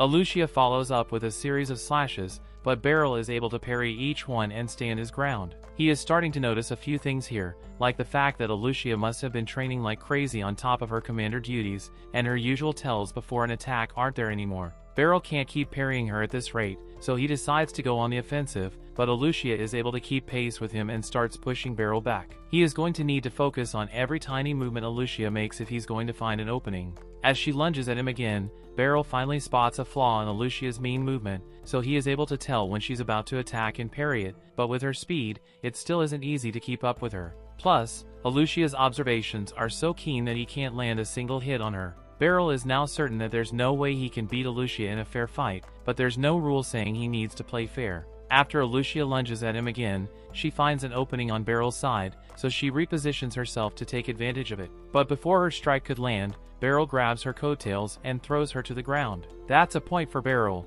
but Karuni wonders if doing something like that is really okay. Henblitz tells her there are no rules in a real fight, and besides, Beryl is the only person capable of successfully executing a move like that against Alucia. Alucia accepts her loss, and Beryl tells her that she fights a little too fair. In real combat, your opponent is going to take whatever advantage they can get, fair or otherwise, so you always need to be prepared to respond in kind. Just then, the clock chimes, so Beryl says he's going on a lunch break, and after he's gone, Henblitz and Karuni approach Alucia. Karuni thought the match was amazing, but she wants to know if Alucia was really going to tell Beryl how she feels about him if she had won. Alucia acts confused and tells Karuni she was just going to ask Beryl to go shopping with her again. Karuni now feels silly for thinking Alucia was in love with Beryl, so she walks off in embarrassment. However, once Karuni leaves, Henblitz asks her the same question and she admits she did want to confess to Beryl. She wants Beryl to be happy more than anything, and it would be great if she could be the one to make him happy, but she's also fine with it being someone else if things don't work out for her. Later that night, Beryl is back home,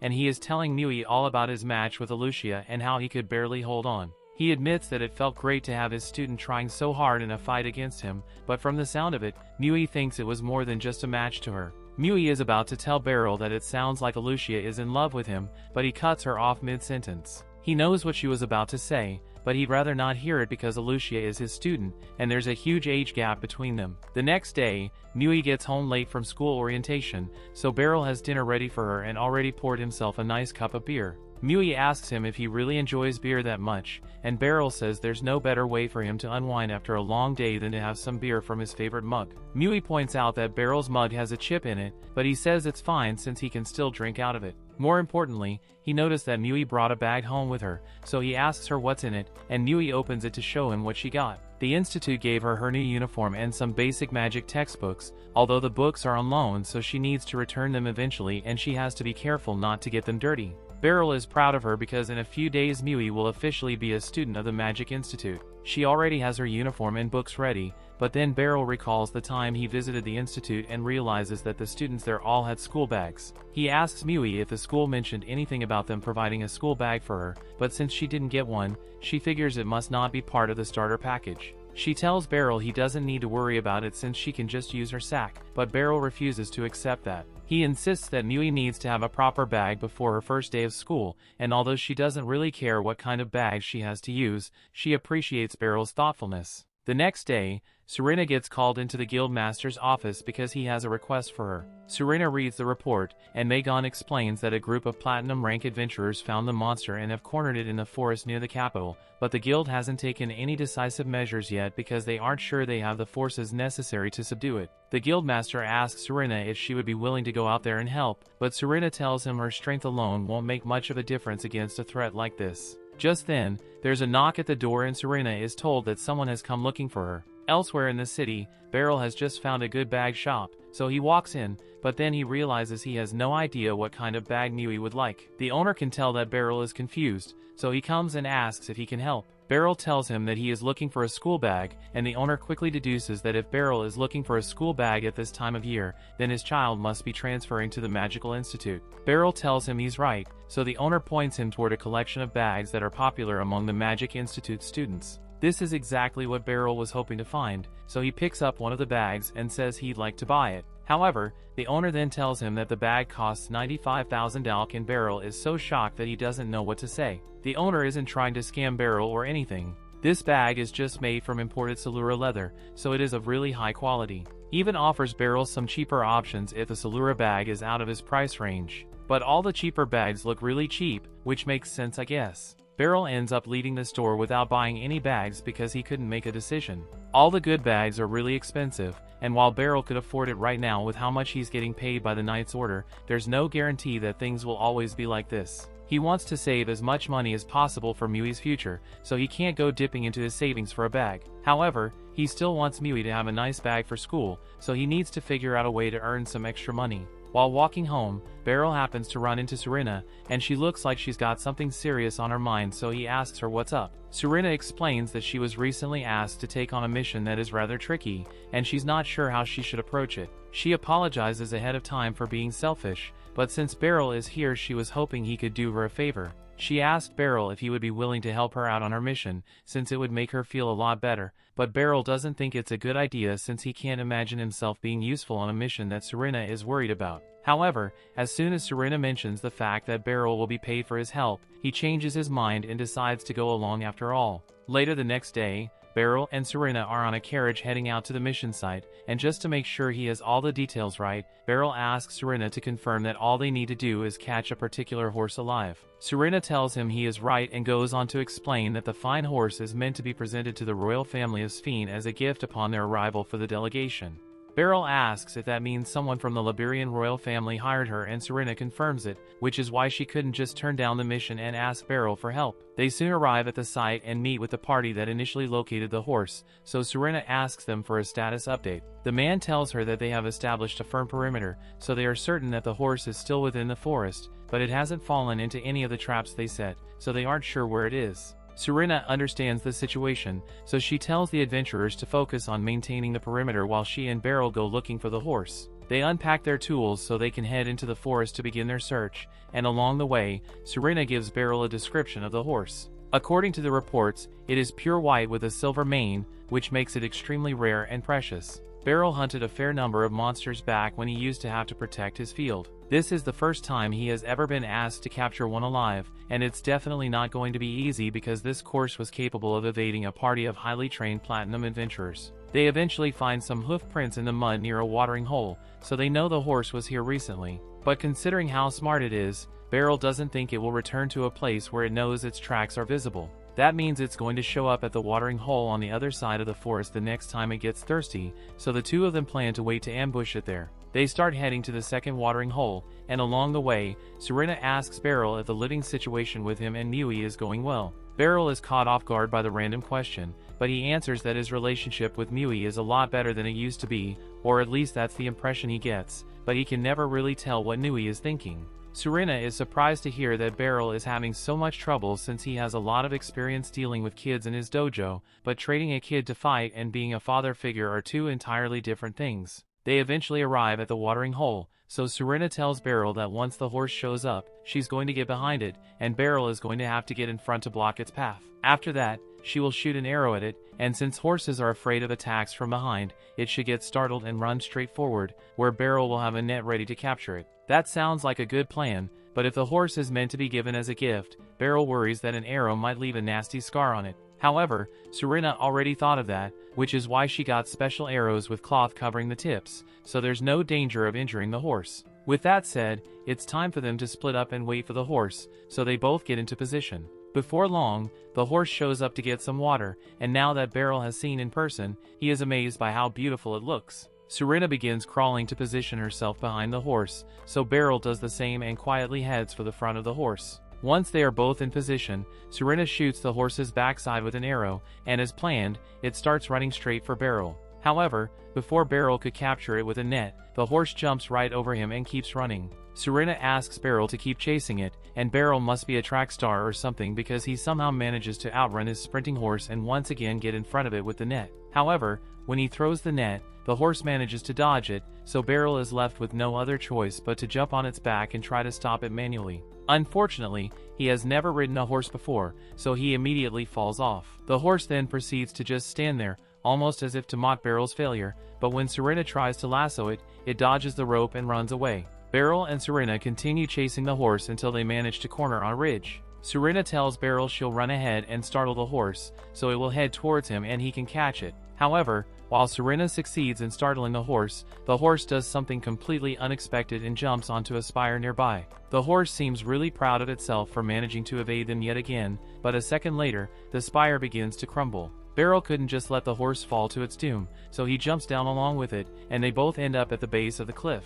The horse starts freaking out because it doesn't want to get caught, but Beryl tells it to calm down because he can't do anything to capture it while they're both stuck here. There's no way Beryl can climb up that cliff, and the horse definitely isn't making it up there, so they're going to have to get to the other side of the stream. Beryl briefly considers swimming, but one look at the water tells him that would be a terrible idea, so instead he takes out his sword and with one swing, he cuts down the tree next to him. Now he and the horse can walk across his safety, and the horse seems to understand that Beryl is helping it, so it goes along with him peacefully. While they are walking across the makeshift bridge, Beryl loses his footing and nearly falls into the stream, but the horse catches him in time. Beryl is grateful that the horse caught him, and the two of them seem to get along well now, so by the time Surina gets there, there's no longer a need to capture it. They both bring the horse back to town, and the guildmaster thanks Beryl profusely because requests like this one can determine the future of a guild. As promised, Beryl is given a handsome amount of money as his reward, and now that that's out of the way, they go their separate ways. With the reward money,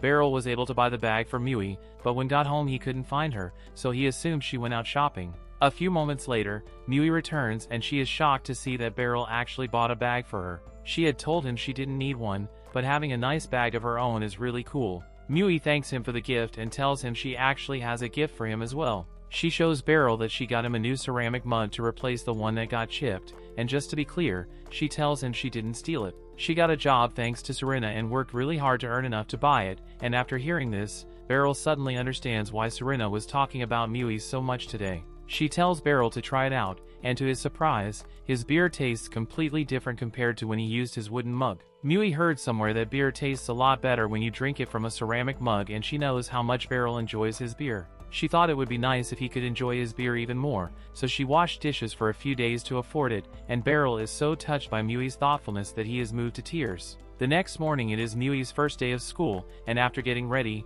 she and Beryl walk outside. Mui tells Beryl he didn't have to come with her, but it's her first day at school, so he just wanted to see her off. The school carriage soon pulls up, so Mui gets in and Beryl tells her to have a good day. Beryl then heads to work at the training hall, and Kurumi can tell that he seems happier than usual today, so she asks him if something good happened. Just then, Alucia shows up and she has something to ask Beryl. She tells him that the commander and vice commander of the Knight of Sphene have just arrived, so she and Henblitz will be meeting with them soon, and she was hoping Beryl would join them as well. Beryl doesn't really have a reason to join the meeting, but with everything that has happened with Sphene so far, he believes it would be best to keep a close eye on them, so he agrees to attend the meeting.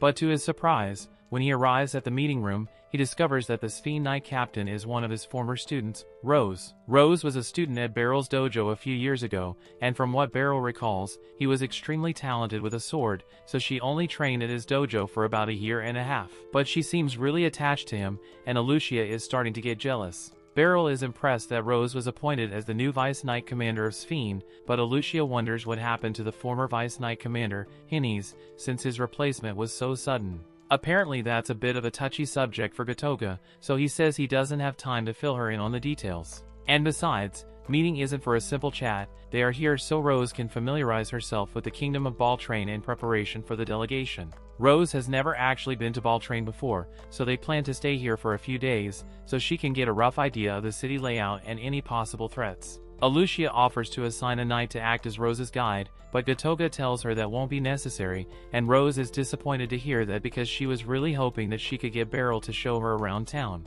Later that day, training has ended, so Barrel is leading for the day, but as he walks out of the front gate, he finds Rose there waiting for him. He asks her if there's anything he can help her with, so Rose tells him she just wanted to have a chat with him, and if he's not too busy, then maybe he could give her a tour of the city. Barrel has no reason to refuse her request, so he agrees to be her guide, and while they are walking through the city, the two catch up on everything they've done since they last saw each other. Barrel asks to Rose when she joins Sphene's Holy Order, and she says she pretty much joined as soon as she left his dojo. Gotoga though was the one who recruited her initially, and ever since then she's been working as a knight, although she would have liked to take it easy for a few years instead. Barrel understands how she feels because he was suddenly forced into becoming a special instructor here, but he really likes the job now. Rose tells him that she really misses the good old days where Barrel would teach her how to use a sword while she prayed to the god of Sphene, but Barrel reminds her that she's doing pretty well for herself since becoming a vice commander is a really big promotion. However, Rose tells him she didn't really do anything to deserve the position,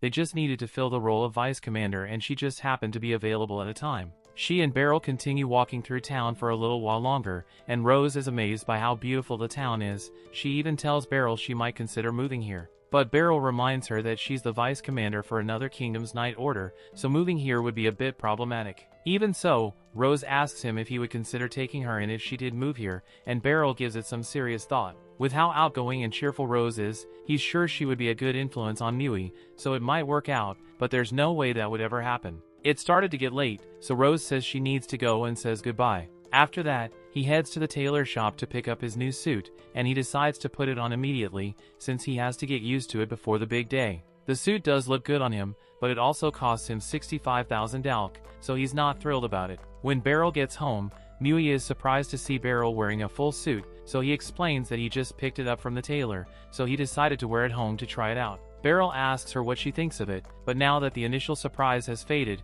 Mui is rather indifferent about it, so Barrel worries that it looks weird on him, but that's not what Mui said. Anyway, she tells him she's done making dinner, so Barrel thanks her and goes to change back into his regular clothes. Once he comes back, he sits at the table to take his first bite, and he is impressed by how good Mui's cooking has become. On another note, he asks how school has been going for her, but Mui says she's getting sick of it. This gets Barrel's attention, so he asks her what's wrong, and Mui explains that her classmates keep dragging her around to all sorts of places. Today it was the library, yesterday it was the music room, and the day before that was the art room, so it's starting to get exhausting. Barrel realizes he was worried over nothing, so he tells Mui that her classmates are probably just trying to show her around the school, and she knows they are just trying to help, but the school is massive, so it makes her really tired. And today was extra exhausting because when she went to the library, she had to read massive books and she couldn't understand all the big words in there. Now that Barrel thinks about it, he recalls that Mui had some trouble signing the school admission forms, so maybe her reading skills aren't very good.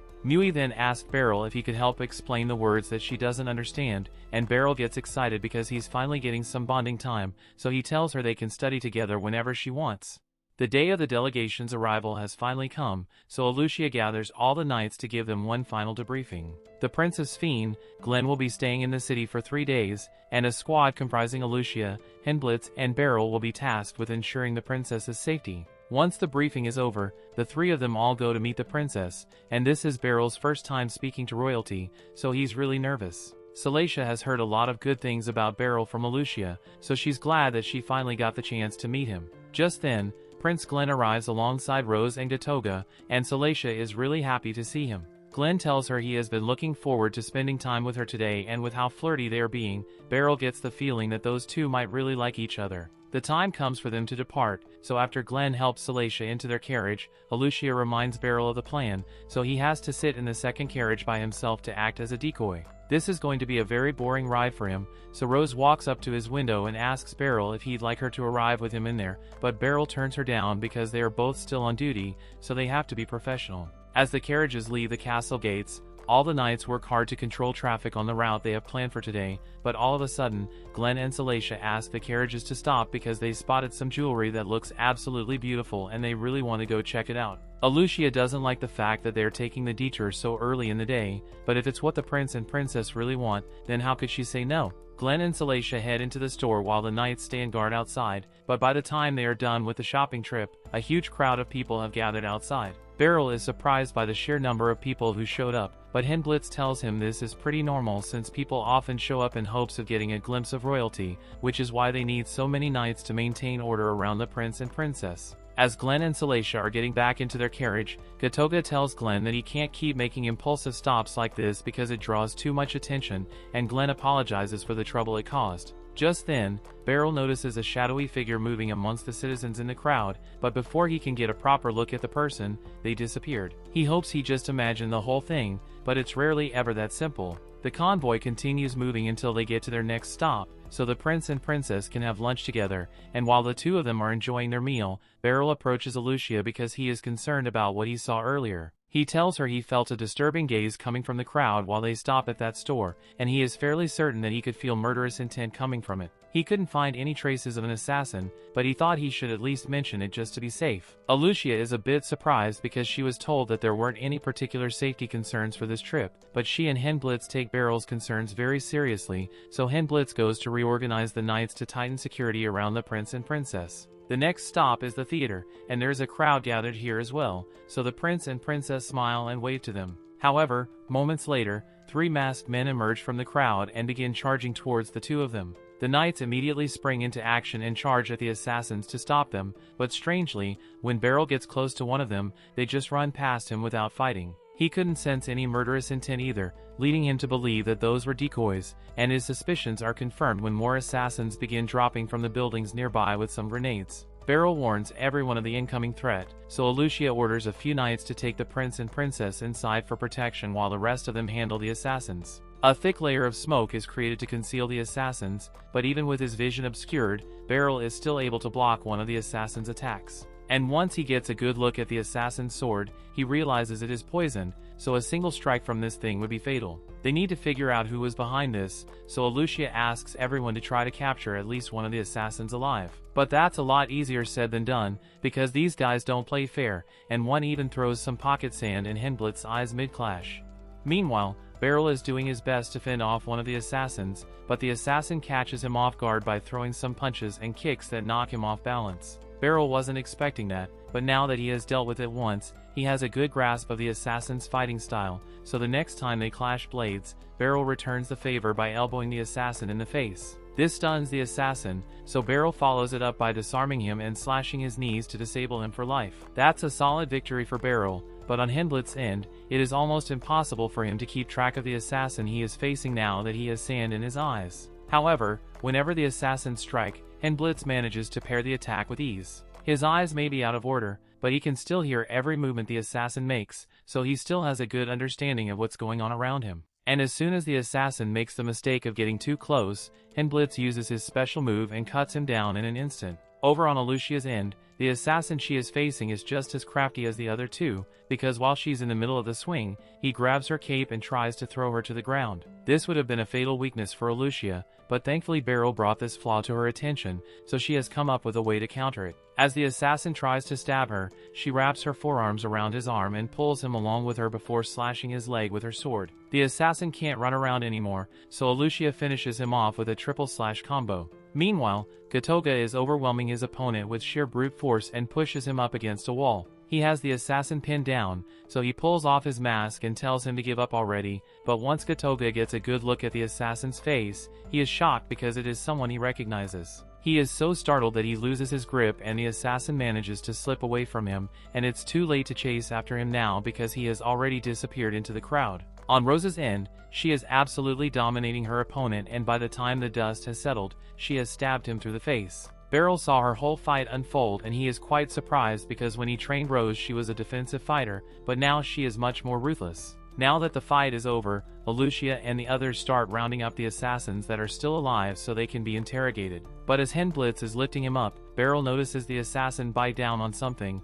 A moment later, blood spews from his mouth as he dies. The same happens with all the other assassins who were kept alive, and everyone is left wondering who could be behind all this.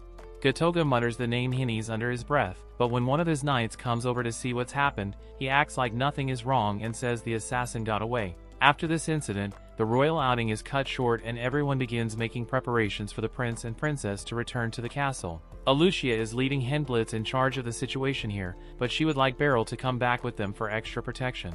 Once the carriages leave, Beryl asks to Alucia what she plans to do now, but to be honest, she's not sure at this point. They weren't able to question any of the assassins that they defeated since they all took their own lives, and they haven't been able to find any of the assassins that fled the scene either. After what happened today, Beryl assumes that tomorrow's tour is going to be cancelled. Salacia and Glenn are later brought back to the castle, so their safety is ensured for the meantime, but they are going to have to raise the security around the castle to ensure that the assassins don't try to attack them here. Alucia and Gatoga are going to go meet with their higher-ups to brief him on the situation, so Alucia tells Beryl he's free to go, and Gatoga says the same to Rose. Now that both Beryl and Rose have some free time, Beryl assumes Rose is going to ask him to show her around town again, but to his surprise, she just leaves without bothering him at all. Beryl decides to head home after that, and he had expected Mui to be home by now, but he didn't think he'd see Lucy here. He asks her what she's here for, so Lucy explains that a lot happened with the assassination attempt today, so she is here to talk to him about it. Beryl hadn't really given it much thought before,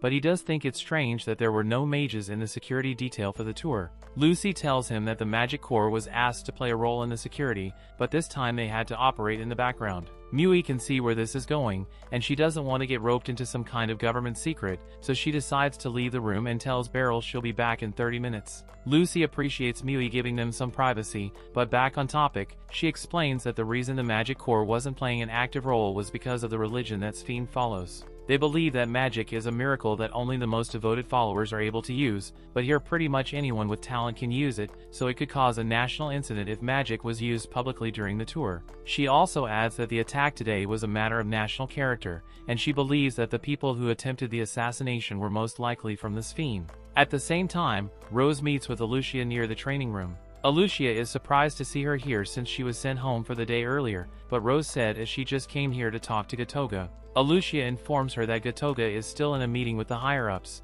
so he will be busy for a while, and Rose assumes that means they haven't decided whether to cancel tomorrow's tour or not. Alucia confirms this and adds that she proposed some improved security measures, but ultimately the decision is up to the higher-ups and royals, so she's just going to have to wait and see what they decide. Rose recalls hearing something about tomorrow's tour being through the agricultural district and Alucia confirms it, but she wonders why Rose is bringing it up now. Rose says she was just hoping to familiarize herself with the area ahead of tomorrow's tour, and she'd appreciate it if Alucia could tell her a bit about the district, since she should be familiar with the area. Alucia tells her she could just ask Gatoga to tell her about it later, but Rose insists on having Alucia do it because she says she doesn't want to wait for Gatoga to get on his meeting. She even says she knows a cafe nearby that they can go to, so she invites Alucia to have a chat. Back at Beryl's house, he asks Lucy if she has a reason to believe that the assassins were people from Sphene, so she tells him she received some information from Ibroy, so she's fairly certain. Sphene is currently in the middle of a power struggle between the Papas and the Royalists.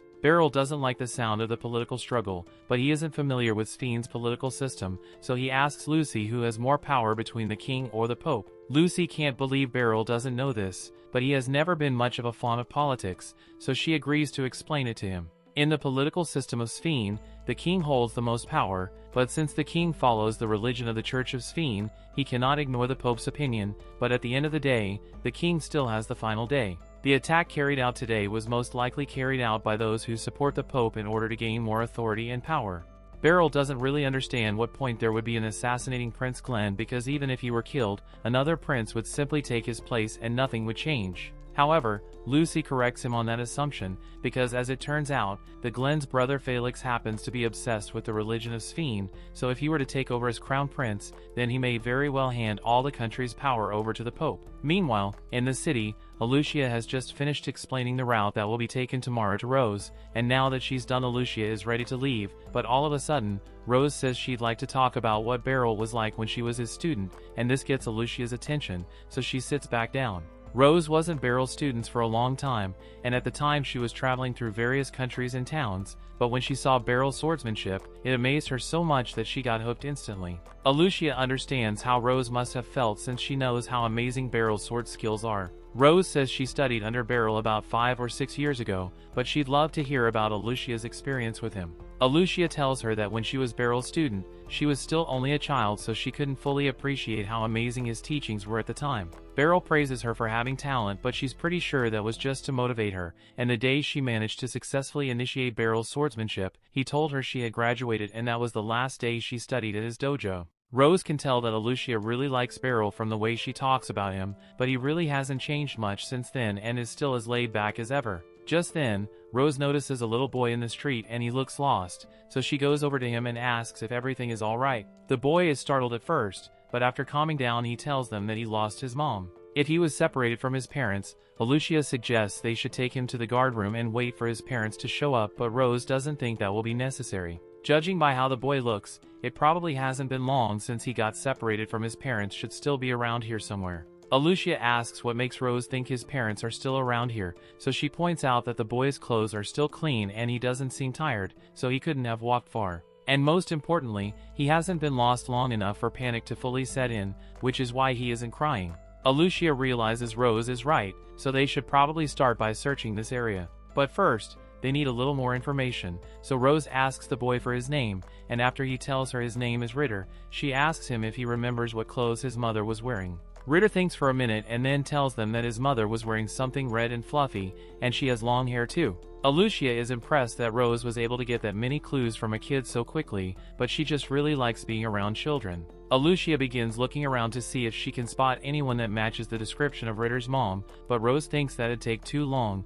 so she just starts yelling in the middle of the crowd, telling Ritter's mom to come get her boy. Meanwhile, back in Beryl's house, he is starting to understand the full picture, and it makes a lot of sense now that he thinks about it. All the assassins that they caught instantly off themselves, and the only other time he has seen someone so willing to take their own life was when he fought the bishop's knight. And if that incident was any indication, then there's no way the assassins would stop after just one failure, so it is likely that there will be another attack tomorrow. Just then, Mui returns home, so Lucy decides to end their conversation for today and says goodbye, and since there's nothing else for Beryl to do, he asks Mui if she would like to start making dinner a little early today. Over in town, Alucia and Rose eventually manage to find Ritter's mom, and after thanking the two of them profusely, she and Ritter say goodbye. Alucia thinks Rose's love for children is admirable, and Rose mentions that her parents used to donate to an orphanage, so she spent a lot of time with the kids there. She believes children are a nation's treasure, so they should be protected at all times, and Alucia completely agrees with her on that.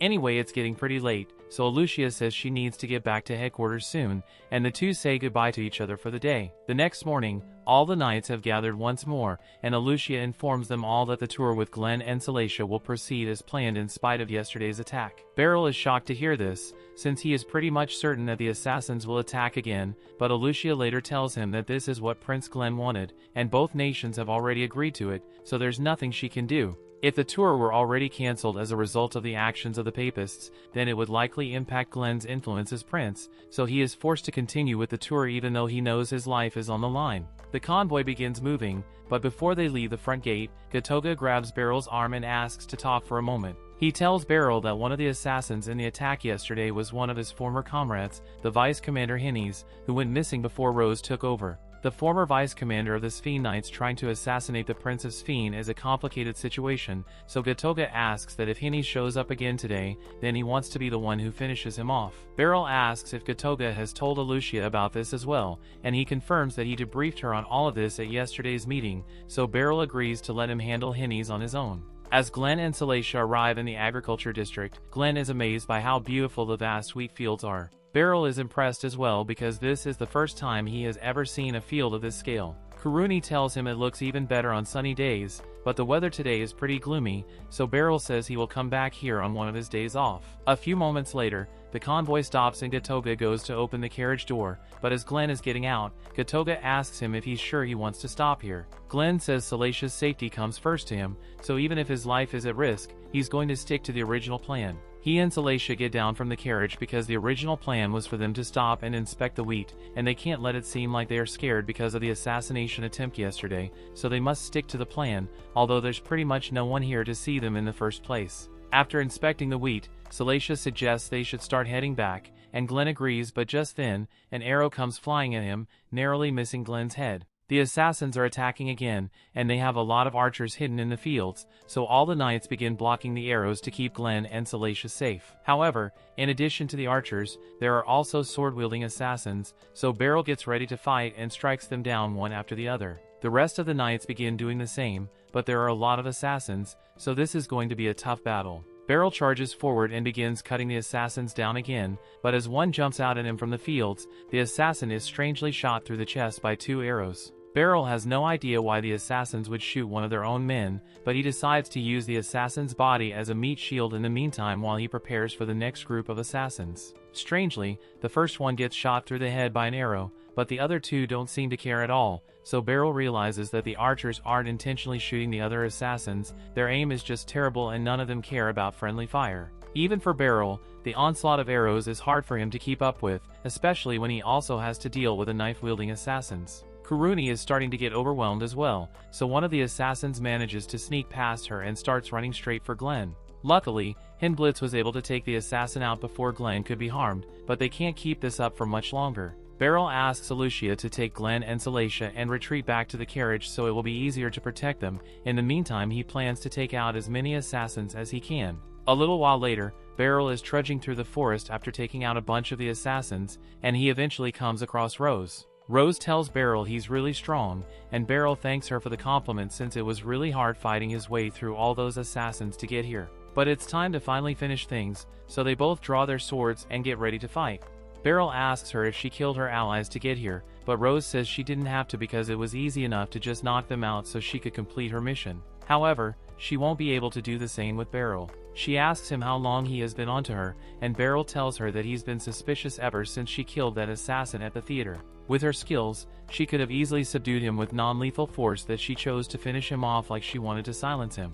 Additionally, Beryl noticed that there were a lot of assassins making it through the area that Rose was supposed to be guarding, so he figured out that she was intentionally letting them come through. Beryl asks Rose if Prince Glenn becoming king is really enough of an inconvenience to warrant all this madness, but Rose believes her actions are perfectly justified. She asks Beryl what he would do in her situation, with her country declining with each passing day and a pointless power struggle causing children to go cold and hungry. Beryl isn't sure how to answer that question since he doesn't know much about politics, but as her teacher, he can't let her continue down the wrong path. Rose asks what's so wrong about this since she's doing this for the sake of countless people, but Beryl is sure the children Rose wants to protect wouldn't want her to stain her hands with blood like this. Rose realizes there's no way she's going to convince Beryl that what she's doing is right, so she raises her sword to fight him, but Beryl hasn't given up on saving her yet, so he says once he's done, that had a proper conversation about this. Meanwhile, back at the carriage, the others are still doing their best to protect Glenn and Salacia, but things take a turn for the worse when one of the assassins that Hindblitz is fighting begins using strengthening magic. Lucia tells everyone to remain calm and continue fighting with all they've got, but Kuruni is starting to wonder if Beryl will be alright on his own.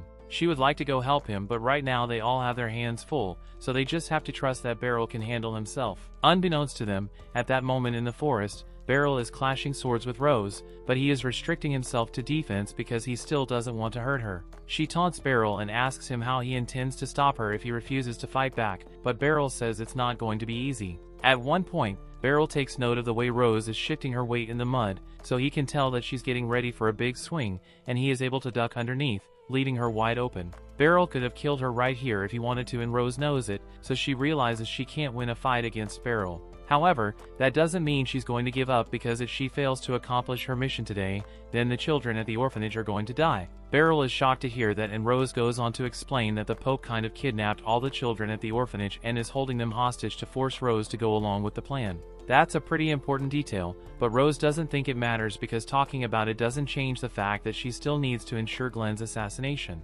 However, Beryl's mood seems to have shifted upon hearing about the hostages. Rose is surprised since this is the first time she's ever seen Beryl look so angry. Beryl says he isn't angry at her specifically, but Rose tells him he has every right to be angry at her for what she's doing. The situation isn't ideal, and as much as Beryl would like to avoid this, he has made the decision that he needs to cut Rose down here and now, and Rose seems ready to accept her fate. Rose charges at Beryl, but he is able to block and outmaneuver her despite the fact that she has a shield. Although Rose does manage to land a small cut on Beryl's cheek, the shield protects Rose from Beryl's attacks, but it also protects him in a way because it makes it difficult for Rose to attack him from certain angles. Beryl charges back in, but with Rose blocking all of his strikes, it is becoming rather difficult for him to find an opening. It's hard for him to gauge Rose's moves with the shield obscuring his view, but eventually he finds a way to create an opening for himself. As Rose goes in for another strike, Beryl shifts his weight and parries her sword in perfectly, leaving Rose wide open once again, and this time he isn't going to hesitate. Beryl brings his sword down and slashes Rose across the chest, and as the blood sprays out onto the battlefield, she realizes this is really how she's going to die. She knew Beryl was strong, but she never expected him to pull off a move like that. However, Beryl admits that he was just improvising, and something like that probably wouldn't have worked on Rose a second time, which is why he had to take her down in a single blow. Rose asks Beryl to finish her off because if she's going to die, she wants it to be at the hands of her beloved master, but Beryl tells her he can't do that. He wants Rose to live so she can face her sins and atone for them properly. And besides, it is partially his fault that she ended up like this, means he failed her as a teacher, so he needs to make that right. Just then Gatoga arrives on the scene and he is shocked to see that Rose is in such critical condition, so he begins healing her with magic. Beryl asks Gatoga what happened to the archers, and Gatoga explains that he was able to deal with all the archers, but he saw Rose heading out into the forest on her own, so he came to back her up. As for her current condition, he can't do much right now, but he is at least able to stop the bleeding, so Rose's life isn't in danger anymore, but he still wants to know how this happened in the first place. Beryl informs Gatoga that the others were able to protect Glenn and Salacia until they could escape safely, but as for Rose, Beryl admits that he was the one who cut her down. Gatoga is shocked to hear that, but Beryl goes on to explain that Rose was complicit in the assassination attempt, and Gatoga can hardly believe what he's hearing. Rose admits that Beryl is telling the truth, but Beryl adds that it isn't entirely Rose's fault because apparently the Pope was holding children from the orphanage hostage to force Rose to comply. Gatoga is appalled that the Pope would go so far as to endanger the lives of innocent children, but seeing how willing all the Pope's assassins are to end their lives for their cause, it makes sense that they wouldn't value the lives of children either. With what Beryl just told him, Gatoga says their top priority should be to find those children and ensure their safety, but before that, he has a favorite ask of Beryl. Gatoga plans to tell everyone that the mastermind behind all this was Hinnies, and that Rose was injured while fighting him off. Rose jokes that covering for her will get him in trouble, but if the truth gets out, Gatoga says Rose will probably get the death penalty and he can't let that happen. Beryl is a little confused as to why Gatoga would go so far to protect Rose, since if anyone were to find out then he would go down as well, but Gatoga says Rose is his sister. To be exact, Rose is his stepsister and they aren't related by blood, but they've been together ever since they were kids, so he has to do what he can to make sure she stays alive.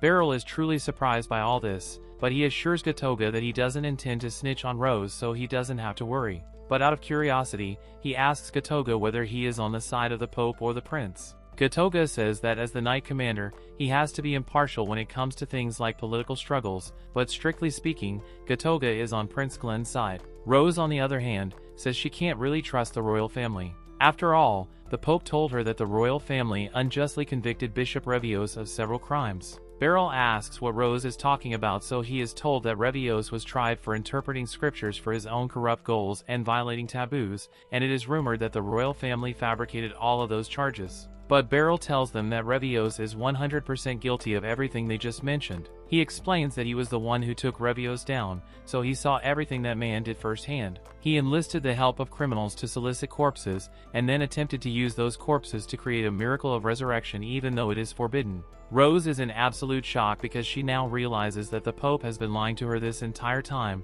She is starting to wonder if what he said about saving the children was a lie as well. Beryl has never met the Pope before, so he doesn't know what kind of person he is, but he thinks Rose should reconsider whether she should trust him or not. This is really hard for Rose to hear because that means everything she did was for nothing, but she now realizes her mistakes, so she says she can't let herself die until she has seen true justice and made up for her wrongdoings. However, right now she's still severely injured, so Gatoga lifts her up and is about to carry her back. Beryl asks Gatoga to take care of her and he promises to do his best, but he reminds Beryl that what they are doing is very risky, so Beryl is going to have to keep everything that happened here a secret. Meanwhile, Alucia, Kuruni and Henblitz have managed to defeat all the assassins that attacked the carriage, but there could still be more nearby, so they can't relax yet. Alucia asks Henblitz to keep an eye on the carriage because she wants to go look for Beryl, but just as she says this, Beryl shows up and they are all excited to see him. He tells them he went up into the forest with Rose to thin out the assassins' numbers, but in the process she got badly hurt, so he had to ask Gatoga to take her to a medic. With that said, he doesn't think they'll have to deal with any more assassins anytime soon, so Alucia says she will get some replacement horses ready so they can return home immediately. After they get back to the training hall, Alucia informs Beryl of the decision the higher-ups have made. The agriculture district tour is officially over and there were minimal casualties on their side, so the incident won't harm the royal family's reputation, but they are going to have to compensate the farmers whose crops were destroyed during the fight. Just then one of the knights comes over and says he has a letter from the royal family for Alucia, and when she opens it, she finds out that she has been invited to a state banquet due to her exceptional performance recently. Beryl is happy for Alucia since his state banquet sounds like something that's really important, but then Alucia realizes that the letter also specifically mentions Beryl's name on the invitation list, so it looks like he has to go too, even though he doesn't want to. On the day of the banquet, Beryl wonders how things got to this point because he's sitting at a table alongside all the nation's big shots. He wonders how Alucia can remain so calm in a situation like this, but that again, as the Knight Commander, she probably gets invited to events like this all the time. Eventually, King Gladio and Princess Salacia arrive at the banquet, and once they are seated, the king thanks Alucia for everything she did to help his daughter. Beryl is impressed that Alucia is speaking directly to the king and she is doing it so casually too.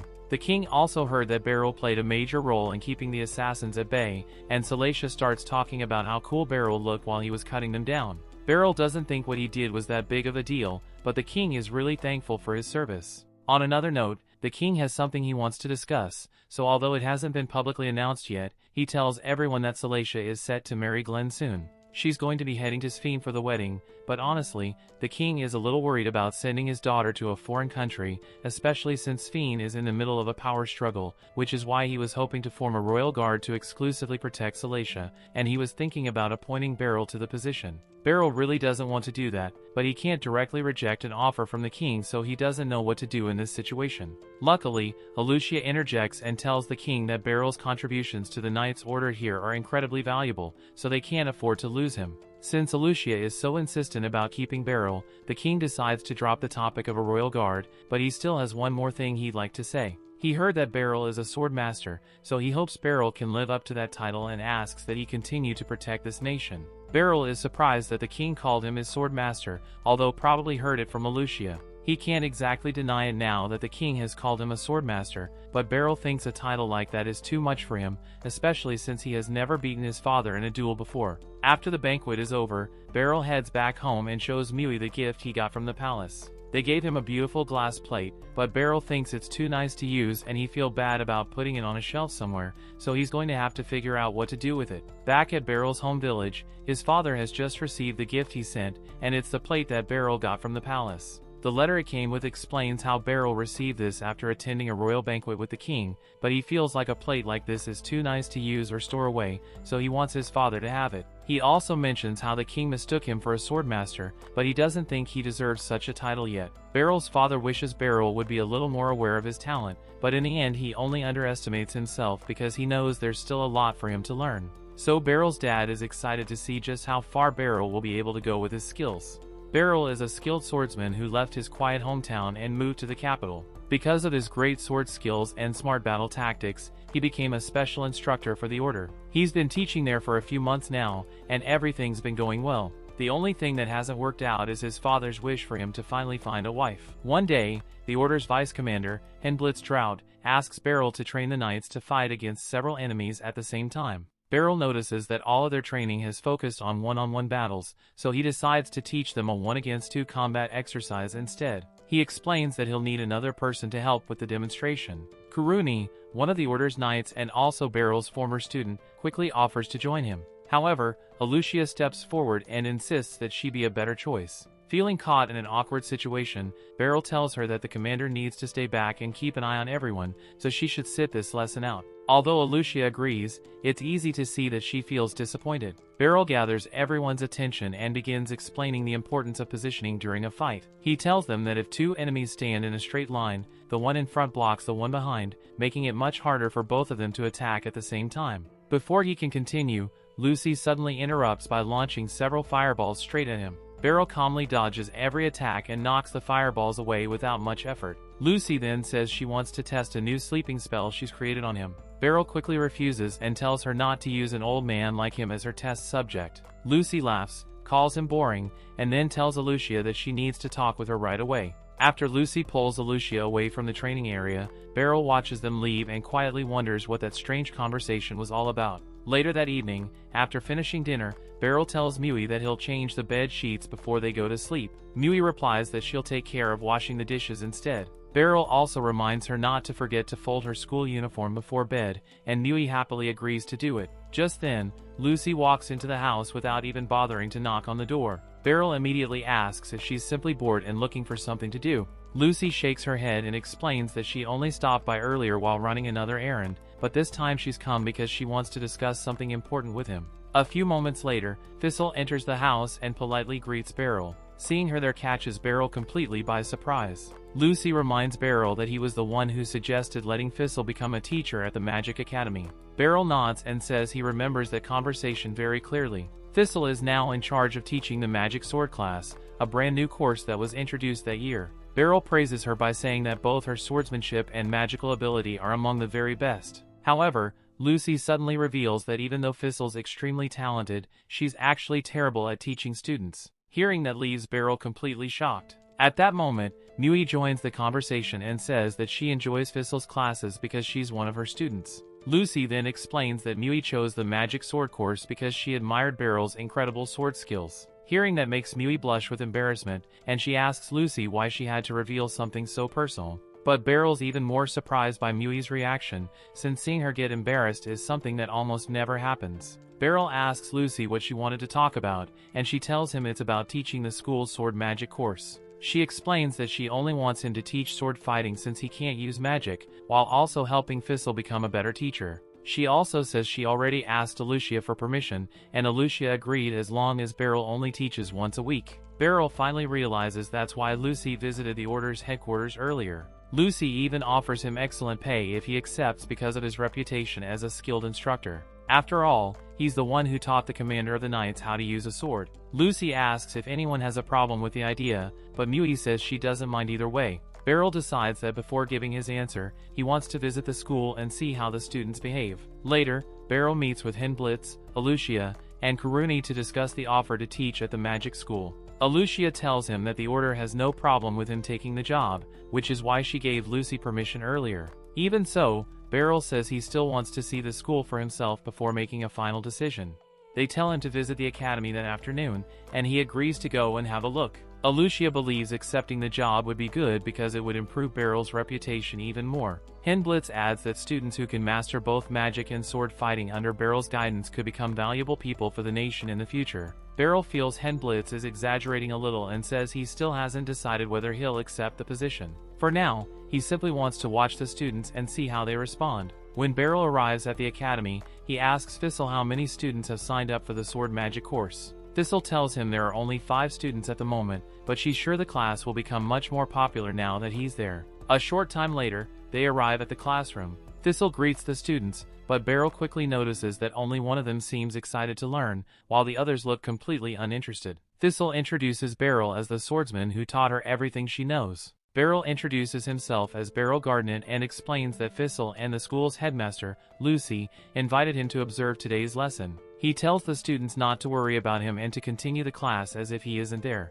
Curious to see Thistle's teaching style, Beryl quietly watches from the side. Thistle begins the lesson by telling everyone to open their textbooks to page 12 and memorize the basic principles of sword fighting. One of the students, Cindy, admits she doesn't understand the difference between inward and outward turns and asks Thistle to explain them. Thistle simply replies that an outward turn is the outward one, while an inward turn is the inward one. Her explanation only leaves the entire class looking even more confused. Thinking practical training is easier than explaining it, Thistle tells everyone to pick up their wooden swords and swing them 1,000 times. Beryl immediately steps in and asks if 1,000 swings isn't a little excessive. Thistle calmly explains that if they swing once every second, it will only take about 1,000 seconds, which is less than 20 minutes, and she used to train that way herself. At that moment, Beryl finally understands exactly what Lucy was talking about. Unlike the others, Cindy is full of enthusiasm and says she has no problem doing it. However, after she starts swinging her sword without any real technique, she quickly realizes the exercise is much harder than she expected.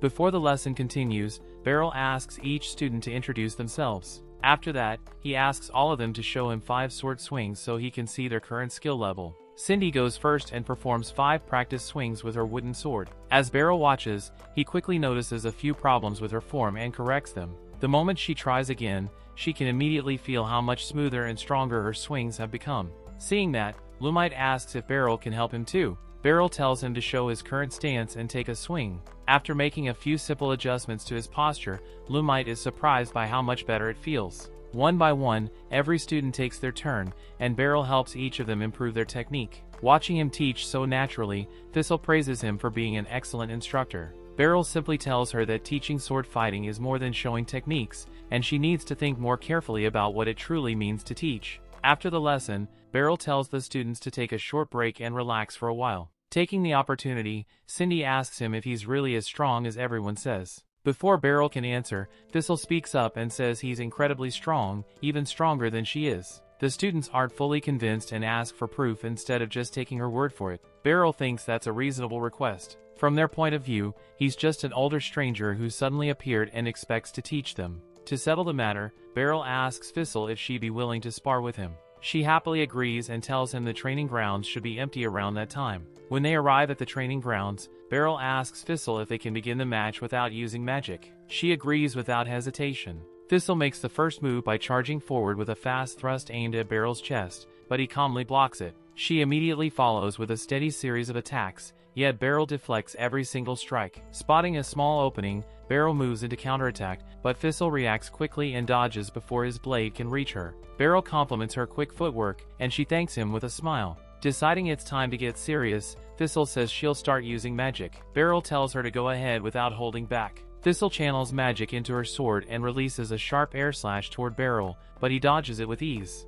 She instantly closes the distance and continues attacking, forcing Beryl to defend himself. Although he manages to push her back, she immediately fires another air slash at him. This time, Beryl blocks the attack instead of dodging it. He quickly realizes this fight won't be easy because every time he focuses on her magic, she can rush in and attack up close. Beryl already knew defeating Thistle wouldn't be simple, but losing in front of Mui would make things even worse. Mui only became interested in sword fighting because she admired watching him fight, and he doesn't want to disappoint her now. Determined to win, Beryl decides to give the battle everything he's got. Thistle launches 2 air slashes at the same time. Beryl dodges one and blocks the other, but before she can charge forward again, he suddenly throws his sword straight at her. The unexpected move catches Thistle completely off guard for a split second. Using that brief opening, Beryl rushes in and sweeps her leg, knocking her to the ground and ending the match. Thistle admits defeat, and Beryl reaches down to help her back to her feet. He praises sword magic as an incredible fighting style because it allows someone to attack both from a distance and up close. Thistle says she still has a lot to learn, but she's happy she had the chance to fight Beryl again. The students are amazed by everything they just witnessed, although some of them wonder if throwing his sword was really fair. Thistle uses the moment to teach them an important lesson, explaining that in a real battle, you use every advantage you have. What truly matters isn't how you fight, but whether you win or lose. The students excitedly beg Beryl to teach them even more. Beryl smiles and tells them to keep practicing their sword swings for now. As he watches them train, he realizes that he genuinely enjoys teaching these kids. At the same time, he feels that Thistle also has a lot to learn about what it truly means to be a teacher. Later, Beryl asks Mui if she'd be okay with him accepting the job of teaching the sword magic course. Mui tells him she honestly doesn't mind either way. Beryl says he's asking because she seemed a little unhappy during class earlier. Mui explains that she isn't upset about him teaching. She just feels embarrassed because if Beryl is going to watch her train, she'd rather he wait until she's improved a little more. She admits that she's worried she'll never become as strong as either Beryl or Thistle, no matter how hard she tries. Beryl reassures her that she will become stronger. He tells her it won't happen overnight, but if she keeps training and never gives up, she'll eventually develop her own strength. It won't be exactly like his or Thistle's, but it will be something that's completely her own.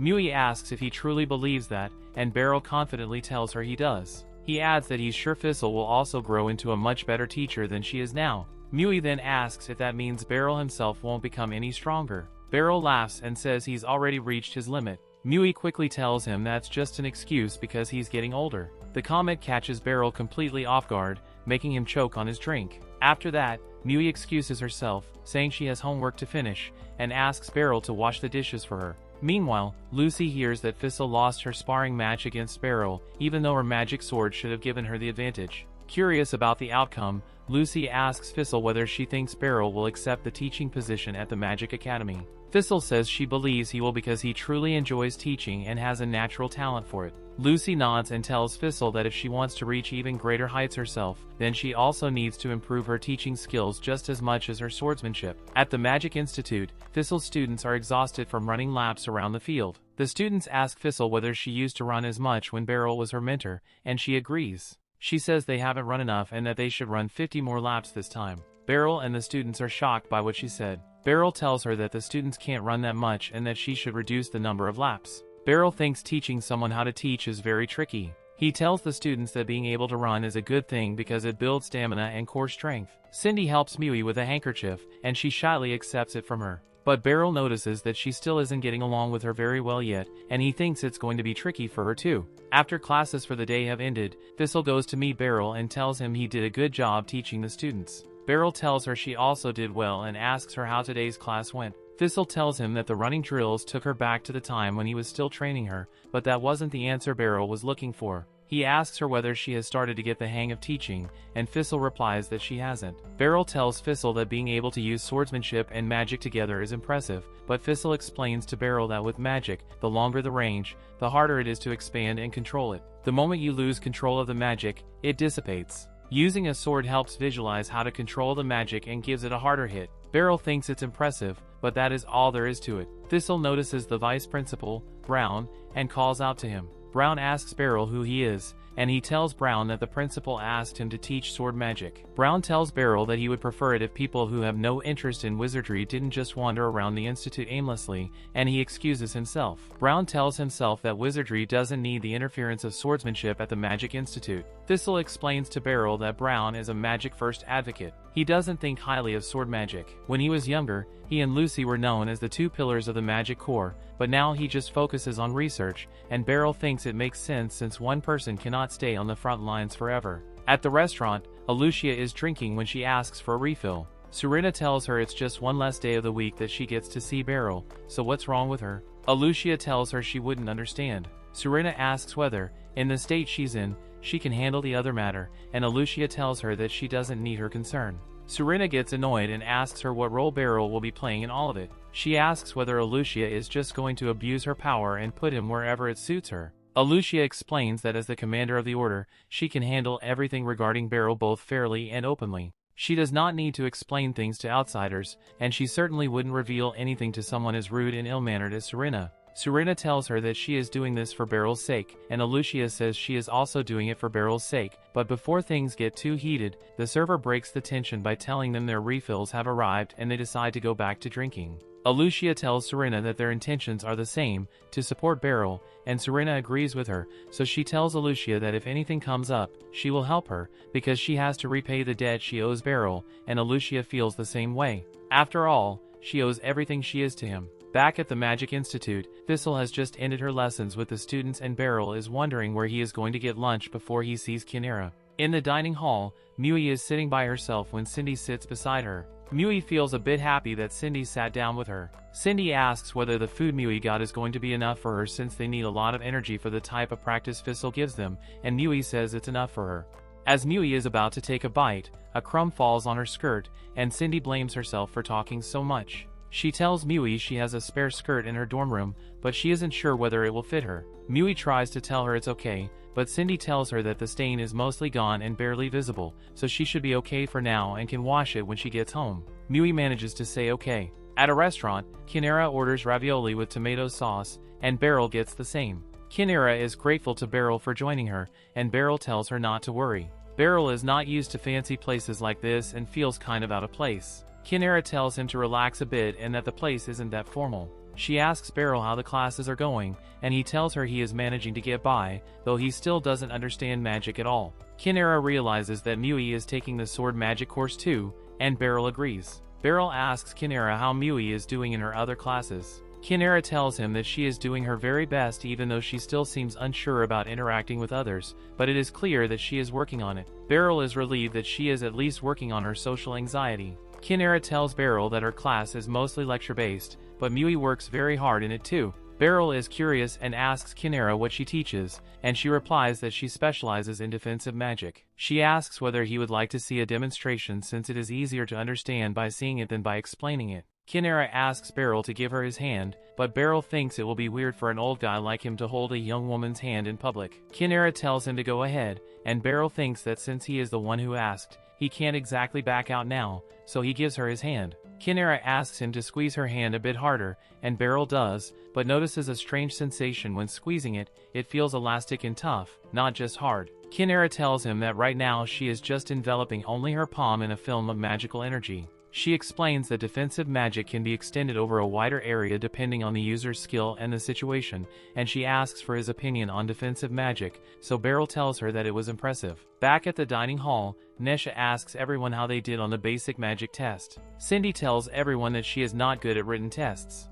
Lumite thinks he did well, and Frida feels like it went very well, but then Nesha proposes making a bet to see who comes out on top. Lumite reminds Nesha that isn't allowed, and Nesha tells him he was just joking. Frida says that she won't take part in any bet, but she is confident that training the body seems to sharpen the mind. Cindy gives all the credit to Beryl, and everyone agrees, with Lumite saying that Beryl is a great teacher and much easier to understand than his sword teacher back home. Cindy asks Mui whether she knows Beryl personally, and Mui asks why. Cindy explains that she just had a feeling she did. Mui shyly says that she knows Beryl, and Frida asks how she knows him. Mui is too shy and doesn't know how to put it. Cindy stands up and announces that she has something important to tell them. It is her birthday that weekend. Lumite asks whether, since her home is nearby, she will be going back. Cindy tells him, unfortunately not because everyone is busy with work. Mui pulls on Cindy's jacket and apologizes for putting her out like that. Cindy also apologizes for doing the same. Mui asks whether she can borrow the handkerchief from earlier.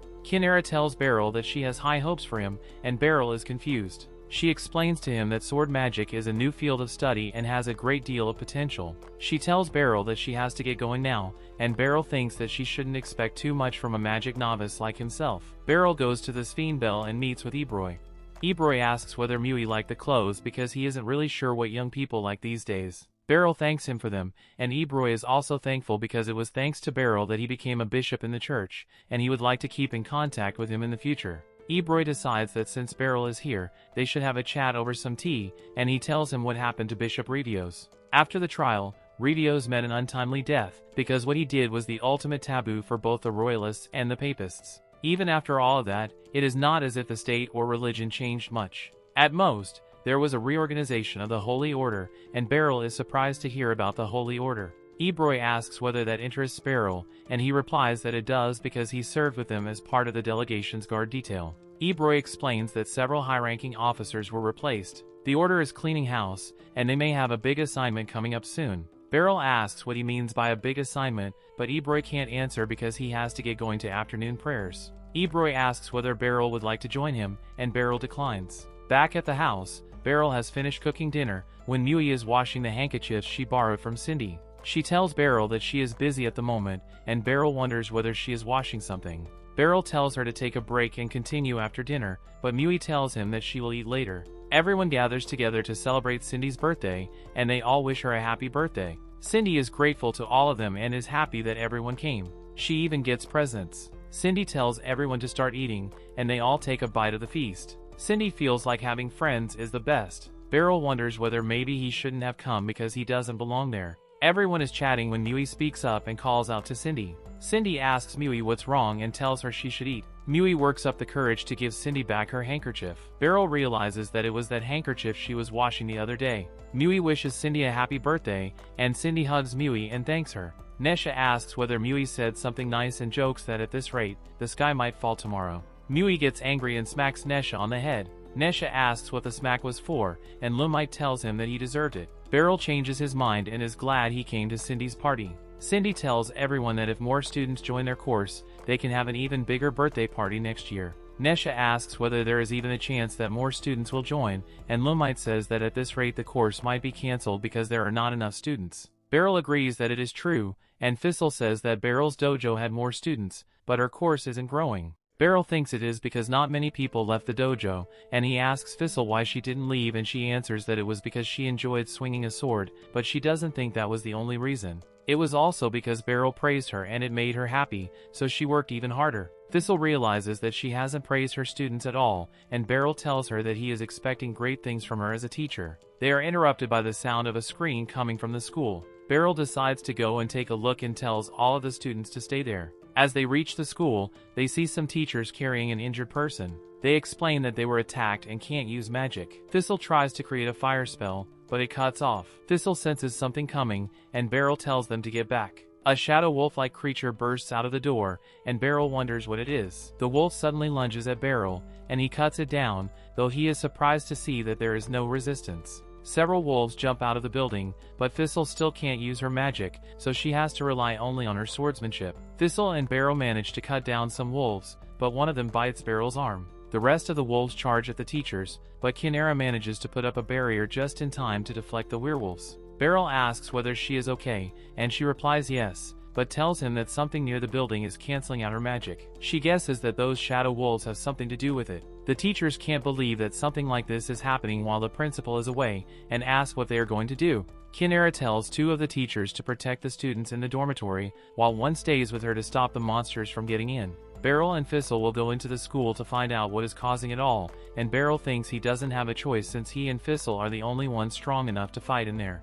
They are in the building patrolling the area when 4 wolves fly towards them, and Beryl cuts them down. They start killing a lot of wolves as they move, and Beryl notices that they are coming from all directions. Thistle draws Beryl's attention towards a door and tells him that only senior institute staff can go beyond it. She thinks that it leads underground. As Beryl opens the door, a wolf jumps at them, but Thistle kills it before it can do anything to them. The teachers and Kinara are fighting off the wolves outside, and one of the teachers asks Kinara how many she thinks there are, but she tells him to focus on holding the wolves off for now. The children are watching and wonder whether the teachers will be okay, but as they watch, one of the teachers comes into the room and tells them not to leave the room no matter what. One of the wolves barges into the room through the window, and all the children are scared. They hide under the table as the wolf searches for them. The wolf gets on top of the table, and the children start panicking. Mui peeks her head out to check whether the wolf is there, then picks up some table knives and tells the rest of the children to team up so they can take down the wolf together. She explains that if the wolf heads for the dorm, all hell will break loose.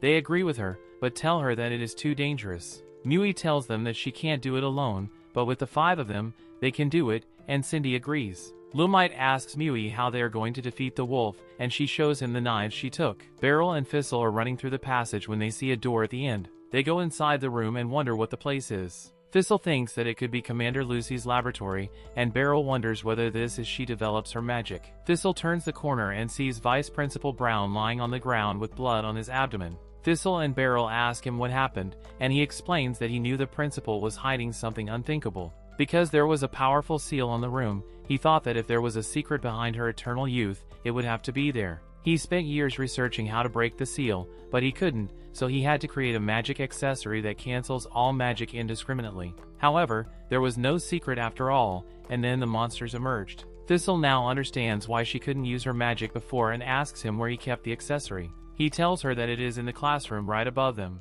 Thistle tells Beryl that she will handle the magical accessory. Brown starts groaning in pain, and Thistle tells Beryl to lead him to her and that she will take him to the healing magic teacher. Beryl offers a hand to Brown, but he slaps Beryl's hand away and tells him that if he were younger and a more powerful wizard, he wouldn't lose to monsters like that. The fear of growing old is something that neither of them would understand. Beryl goes inside the cave, and is shocked to see a much bigger wolf chained up. Back in the hall, Mui tells the group that the knives are short, but they can probably use sword magic with them. They encourage each other, then all leap out from under the table at the same time. Beryl knows that all the trouble won't end until he takes down the big wolf. The wolf calls for reinforcements to break the chains so that he can fight Beryl. The small wolves break one chain, and the big wolf uses the chance to swing its free hand at Beryl. It creates stalactites from its face and uses them as projectiles, aiming them towards Beryl. The small wolves manage to free its other hand, and Beryl thinks that things are about to get messy. In the hall, each student charges up their knives with magic and shoots at the wolf, but the wolf manages to evade all of their spells. The wolf lunges at Cindy, but Mui shoots fire at it and drags Cindy under the table. They regroup and realize that they cannot use sword magic like Thistle, so they need to come up with another plan. Beryl parries all the projectiles and tries to close the distance between himself and the wolf, but one hit from the wolf sends Beryl flying back. Thistle apologizes to Beryl for making him wait, then uses her magic and blasts the wolf, leaving it momentarily stunned. Beryl thanks her and asks how Brown is doing. She tells him that he is okay and that she destroyed the magical accessory too. Thistle rushes in, and Beryl tells her to be careful. The wolf sends out more projectiles, and Thistle counters them with her fire magic. She then rushes in, jumps onto the wolf's nose, and slices the top of its head off. The wolf starts regenerating, so Thistle retreats to regroup with Beryl. She tells Beryl that she is going to fortify her magic so she can take it down with one strike,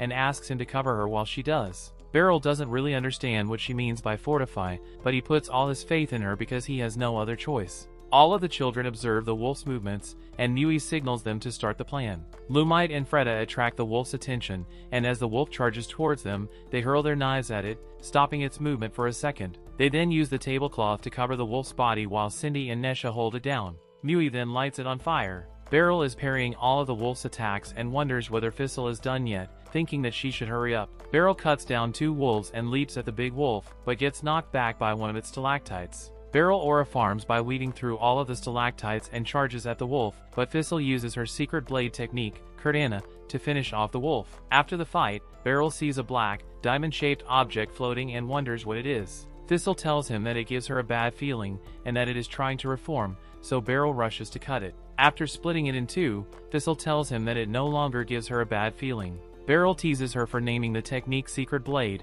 and she says that it was the commander who named it, not her. He says that since she said it, that means she likes the name, but Thistle pinches him. Everyone praises Mui for coming up with such a good plan, and she tells them that her magic flame dies quickly, but if she lights something with it, it keeps burning. Cindy thanks Mui for helping her when things got dangerous. Sometime later, Thistle has new students, and they are training outside. One of their forms isn't good, so she helps her adjust it. Lucy tells Beryl that Thistle has changed. Beryl agrees and says that Mui has also changed. The class is a big hit, and Thistle's actions during what happened caused quite a stir. Lucy tells Beryl that he had his work cut out for him this time, but Beryl asks her what the monster down there was. She tells him that it was Lano Ambrosia, a named monster that she had down there to seal it away and research it, because she couldn't destroy its core. But Beryl shows her that he split its core in 2. Beryl asks about Brown, and she tells him that he is recovering, but he can't be let off freely. Thinking he could surpass her by discovering the secret of eternal youth is what caused that upstart to act this way.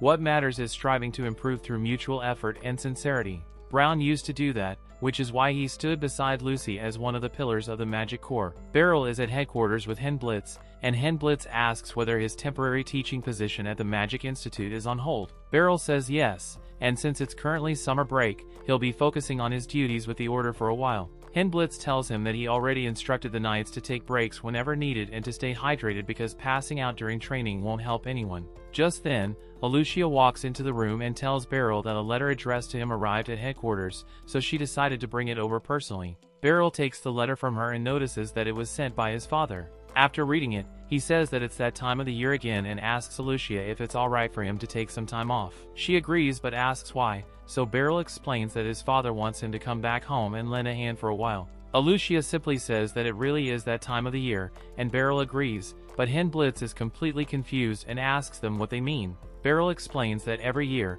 a herd of saber boars appears near his village, and it has become an annual event to deal with them before they reach the village. He adds that they taste great, and everyone usually has a feast after the hunt is over. Henblitz asks whether the villagers investigate the herd's size and location before requesting knights or adventurers to subjugate the monsters, but Beryl says that would take too long, so it's much faster if they just handle it themselves. Henblitz can't believe they're talking about dealing with an entire herd of monsters on their own, but Alucia tells him that's simply the kind of place ball train is. Henblitz asks whether they really have the strength to deal with monsters without outside help, and Beryl tells him they have plenty of students at the dojo, and above all else, his father is there. Later on, Beryl tells Mui that he'll be going back home, and since his father mentioned her in his last letter, he also asked if she'd like to come along. Mui immediately says she'll go, and Beryl is honestly surprised because he thought she'd at least try to make an excuse first. Mui then asks if she can bring her wooden sword with her, and Beryl agrees, although he points out that they already have wooden swords at the dojo. Mui says she still prefers using the one she has now. As they're getting ready to leave, Mui asks Beryl what the vice commander of the order is like. Beryl tells her that Henblitz is a nice and honest person who asked to come along because he wanted to broaden his horizons, and Alucia approved the request. When they arrive at the carriage, Henblitz greets Beryl, and Beryl thanks him for arranging it, although he says he can pay him back once they arrive. Henblitz agrees in a rather shaky voice, and Beryl notices something seems off, so he asks if anything is bothering him. Before Henblitz can answer, Kuruni suddenly appears from behind him and greets Beryl. Beryl is completely shocked to see her and immediately asks what she's doing there. Henblitz sheepishly admits that Kuruni managed to talk him into letting her join the trip, and Kuruni happily explains that she heard about the annual event and wanted to take part. Back when she was still training at the dojo, she was too weak to help fight the saber boars, so she always wanted another chance. Beryl asks whether it's really alright for her to take time off work, and Kuruni says that by grouping all of her leave together, she managed to make it work and already submitted the request. Beryl tells her he understands how she feels, but she shouldn't just show up without discussing it first, and he also tells Henblitz that, as her superior, he should have either dealt with her more firmly or at least informed him beforehand. The two of them apologize, and Beryl turns to Mui and asks if she's alright with one more person joining them. Mui says she doesn't mind at all. During the carriage ride, Beryl tells Henblitz to relax a little, but Henblitz refuses, saying he still regrets making a fool of himself and setting a bad example for Mui. Mui bluntly tells him to stop because just watching him is making her tired. Kuruni then offers Mui an apple and a scone. Mui chooses the scone and starts eating it, then tells Kuruni that she isn't very knight-like. Henblitz surprisingly agrees, leaving Kuruni completely shocked. She says she's trying her best to become a cool knight, but she still has a long way to go. Beryl laughs and points out that she's been saying the exact same thing ever since she first joined the dojo, before asking why she wanted to become a knight in the first place. Kuruni explains that it's always been her dream. When she was little, she visited Baltrain with her parents, and they accidentally wandered into a dangerous area where they were almost robbed. Fortunately, a group of patrolling knights rescued them, and before they left, one of the knights even gave her some sweets. Ever since then, she dreamed of becoming a cool knight just like them so she could help people too. Later, the group stops to take a break, and Kuruni offers to prepare the tea, but Henblitz says he'll handle it instead. Beryl tries the tea afterwards and comments that it's incredibly good. Henblitz explains that he experimented with several different brewing methods before deciding this one produced the best results. Beryl then asks Henblitz why he joined the order. Henblitz explains that his father was a civil servant, and watching him dedicate himself to the nation inspired him to do the same. Kuruni points out that being a knight isn't exactly the same thing. And Henblitz says she's right because his original plan was actually to become a civil servant. He studied so intensely that his health began to deteriorate, so his parents made him take up swordsmanship as part of his rehabilitation instead, and it turned out to suit him much better. Sometimes he still imagines what life would have been like as a civil servant, but looking back, he admits he probably wasn't suited for it anyway. Kuruni says she can't even imagine herself becoming a cool knight, but Mui tells her that simply having the dream and actually becoming a knight is already impressive. Kuruni smiles and thanks her. As evening approaches, Henblitz comments that they managed to arrive before nightfall, and Beryl is thankful that nothing happened during the journey. Mui says it's her first time leading Baltrain, and she remarks that everything is so spread out and even smells different. Just then, Beryl's father comes outside to greet them, saying they must have had a long journey. He introduces himself as Mordia Gardenant and introduces his wife, Fren. Kuruni introduces herself as well, and Mordia immediately asks whether she used to be one of their students. Kuruni happily confirms that she was. Mordia then asks whether Mui is the girl Beryl mentioned in his letter, and warmly tells her to make herself at home. A moment later, he suddenly turns to Kuruni and asks if she's Beryl's future wife. Beryl immediately tells Kuruni not to pay attention to what his father is saying, but Mordia innocently asks if she really isn't. Beryl firmly says she isn't, and Mordia sighs, saying that even after moving to the city, Beryl still doesn't have any romantic stories to tell, so he got his hopes up for nothing. Meanwhile, Beryl is still hung up on the fact that his father just called his own student his potential wife. Before the conversation can continue, Frank calls everyone inside and tells them to eat while the food is still hot. During dinner, Mordia points out that even one of Beryl's former students already has a wife and child, yet his own son is still single. Henblitz suddenly blurts out Randred's name, and Beryl asks whether he knows him. Hindblitz says not personally, but he knows Randrid by reputation as an extremely skilled adventurer who nearly reached ocean rank. Randrid politely greets Hindblitz and says it's an honor to meet the famous vice commander of the Rose Knights. Not long afterwards, Mordia suddenly tells Mui to call him Grandpa. Both Beryl and Mui freeze in shock, and Mordia explains that since Beryl still hasn't given him any grandchildren to spoil, he'd almost given up on his dream of hearing someone call him Grandpa. Beryl quickly tells him not to confuse Mui with his strange jokes. Randrid then asks Beryl what the plan is, and Beryl says they'll head to the dojo first before trying to recruit some capable students later. The following day, everyone heads to the dojo, where Hindblitz introduces himself to the students. Adele immediately says that the order isn't anything special because they all stay comfortably in the capital, while people like Beryl and Mordia are the ones who always have to protect the village whenever monsters attack. Beryl tells her she's directing her anger at the wrong person, but Hindblitz says that as a knight of the order, he'll take her words to heart. He politely asks if there's anything he can do, and Adele simply tells him to fight her.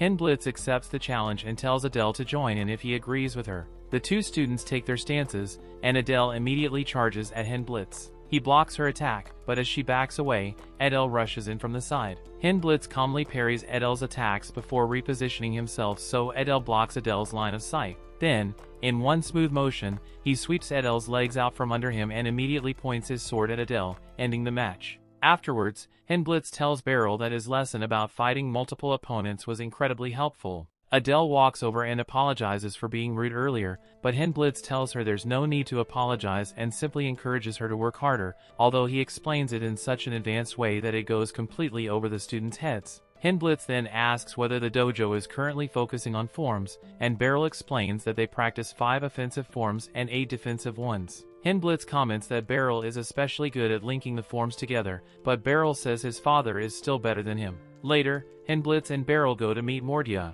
Mordia casually tells Beryl to go buy some booze, and the moment Beryl leaves, Hindblitz takes the opportunity to tell Mordia that Beryl genuinely believes he could never beat him. Hindblitz admits that even someone like himself, who isn't anywhere near Beryl's level, finds that hard to believe. Mordia simply smiles and says Beryl has always lacked confidence. He admits it's true that Beryl has never defeated him, then offers to spar with Hindblitz so he can understand for himself. They all sit at the table to discuss a plan for hunting the saber boars, and Beryl says that if they don't wipe them out, it will keep happening. If they go too far in, they will end up near the border of the Salura-Azeric Empire, but Beryl tells Hindblitz that they are always careful not to stir up trouble with them. Karuni asks Beryl whether they will be taking any students there, and Beryl tells her that they will not take anyone into the mountains, but there are a few who could help defend the village. Randrid tells them to pack camping gear just in case because they have a lot of ground to cover, but Hindblitz is a bit worried and asks Randrid whether camping would be safe. Randrid tells him that they should be safe with the group they have. Hindblitz tells them that if the weather changes, then the danger would increase significantly, but Beryl tells him that the weather is going to be clear for the next 2 days. Hindblitz asks Beryl how he can be so sure that it won't rain, and Beryl tells him that his mother said so. Everyone else agrees that it will not rain because Beryl's mother said so. They have started their journey when Hindblitz is surprised that it didn't rain either, but Beryl tells him that his mother has never been wrong about the weather. She says that she can tell by feel, and then her eyes and nose back it up. Randrid warns the group to be careful because there is a cliff in front of them, but Hindblitz asks him how he knows that there is a cliff in front of them if he doesn't know the terrain very well. Randrid tells him that he can tell by the way the trees grow. Beryl says that if Randrid is the one making the decisions in the mountains, then nothing can go wrong. Randrid is surprised that Beryl has managed to walk so far without even breaking a sweat, and he praises the knights for being impressive. Beryl thinks that running out of breath in the same place that he grew up in would be embarrassing. Randrid stops the group and tells them that he can see a boar ahead of them, and Karuni says that it is her first time seeing a saber boar. It looks like it got separated from the herd because they aren't usually solitary creatures. Hindblitz says that if they leave it alone, then it will go back to the herd, but Beryl says that following a wild monster around isn't practical. Beryl tells Karuni to go and fight it, and Randrid warns her that even though it is small and young, it is still stronger than a regular human. Karuni tries sneaking up on the saber boar, but she steps on a twig, alerting it. The boar charges at Karuni, but she meets it head-on and her sword to defend herself. Randrid says that normally a person would have dodged its charge and swung their sword from the side, but Karuni took the charge head-on. Karuni punches the boar back with all her strength and swings her sword at the hip of the boar. Beryl asks her why she met the boar head-on, and she tells him that she wanted to test how much stronger she has gotten. Beryl tells her that a swordsman dying because of a reckless mistake isn't honorable, so she shouldn't do it again, and Karuni apologizes. Randrid notices the boar's footprints and tells the group to follow them while they are still fresh. After walking for a while, they come across a tree that has been scratched by a saber boar,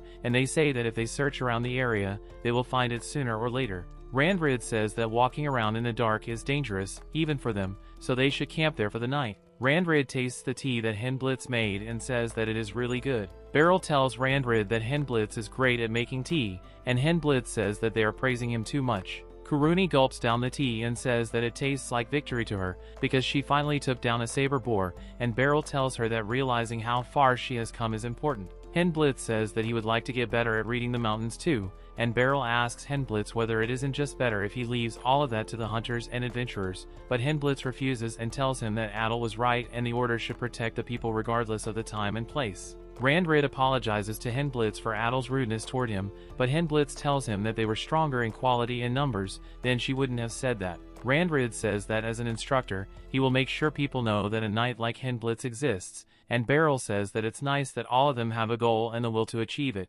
Beryl is sure that he had won at some point, but along the line, he just accepted how things were. The next day, they continue their journey, and Henblitz tells Kuruni that he understands she wants to take it back as a trophy, but if she has to, she should drop it.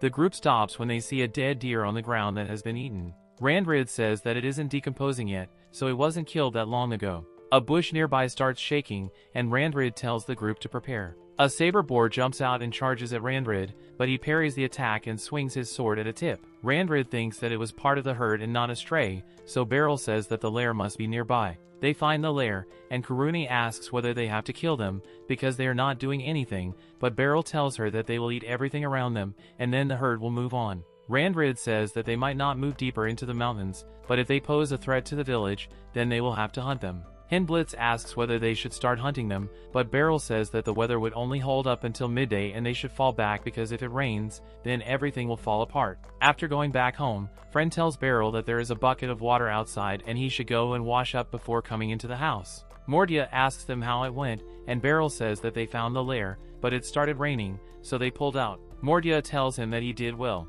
Beryl says that they will go back on a clear day. Friend tells them that she is cooking dinner and they should wait a bit longer, but Mordia asks her to bring drinks for them while they wait. Henblitz thanks Mordia for the drink, but tells him that they need to postpone the drinks for now. Henblitz tells Randrid that his swordsmanship is truly remarkable and that he would like to see the full range of his swordsmanship, and Mordia tells him to test it out now. Randrid tells Mordia that as his student, he will ensure that he does not disgrace him. Henblitz thanks Randrid for indulging his request, but Randrid tells him that he has no reason to refuse. They take their stances, and Henblitz lunges at Randrid, but he counterattacks, and they return to their stances. Henblitz continues to barrage Randrid with swings, but Randrid blocks all of them in hopes of finding a chance to counterattack. Once he sees the opportunity, he gets Henblitz off balance and tries to deliver the finishing blow, but Henblitz grabs Randrid's jacket and pulls on it to steady himself before attacking Randrid. As things were getting intense, Friend tells them that dinner is ready and they should come and eat before it gets cold, and Henblitz tells Randrid that they should end things there for the day.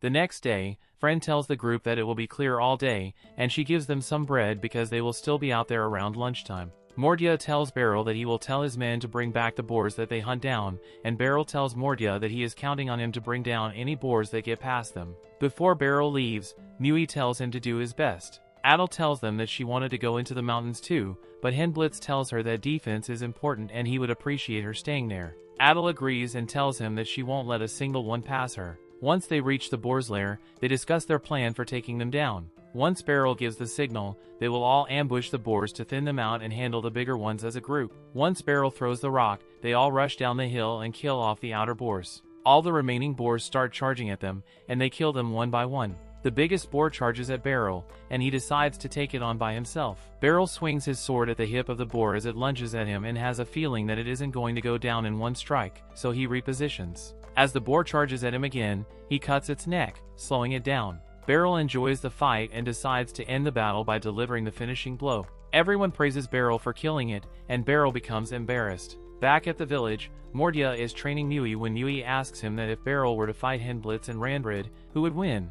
Mordia tells him Beryl would win. Mui then asks who would win between Beryl and Mordia, but before he can answer, Friend walks in again to tell them that she made tea. Mordia laughs at the question and decides that it is time they settle who is really stronger. After the group comes back from the hunt, they ask Adele whether any boars attacked them, and she says that one did, but she scared it off, and it ran back into the mountains. Beryl thinks that he is getting old and is already past his peak, but he wonders why Mordia handed the dojo over to him. After the group gets back home, Mui is surprised to see them carrying a huge saber boar horn, and Fran congratulates them and tells them to wash up before going inside. Beryl notices that Mordia is not in the house and asks Fran where he is, but she says she does not know either. In the village, everyone is helping to get ready for the festival they hold every year after fighting off the saber boars. Mui asks Beryl if that is the place where they hold the festival, and Beryl tells her it is really just people coming together to eat and drink, and things usually begin after dark. Thappa walks up to Beryl and tells him he had a very big haul this year,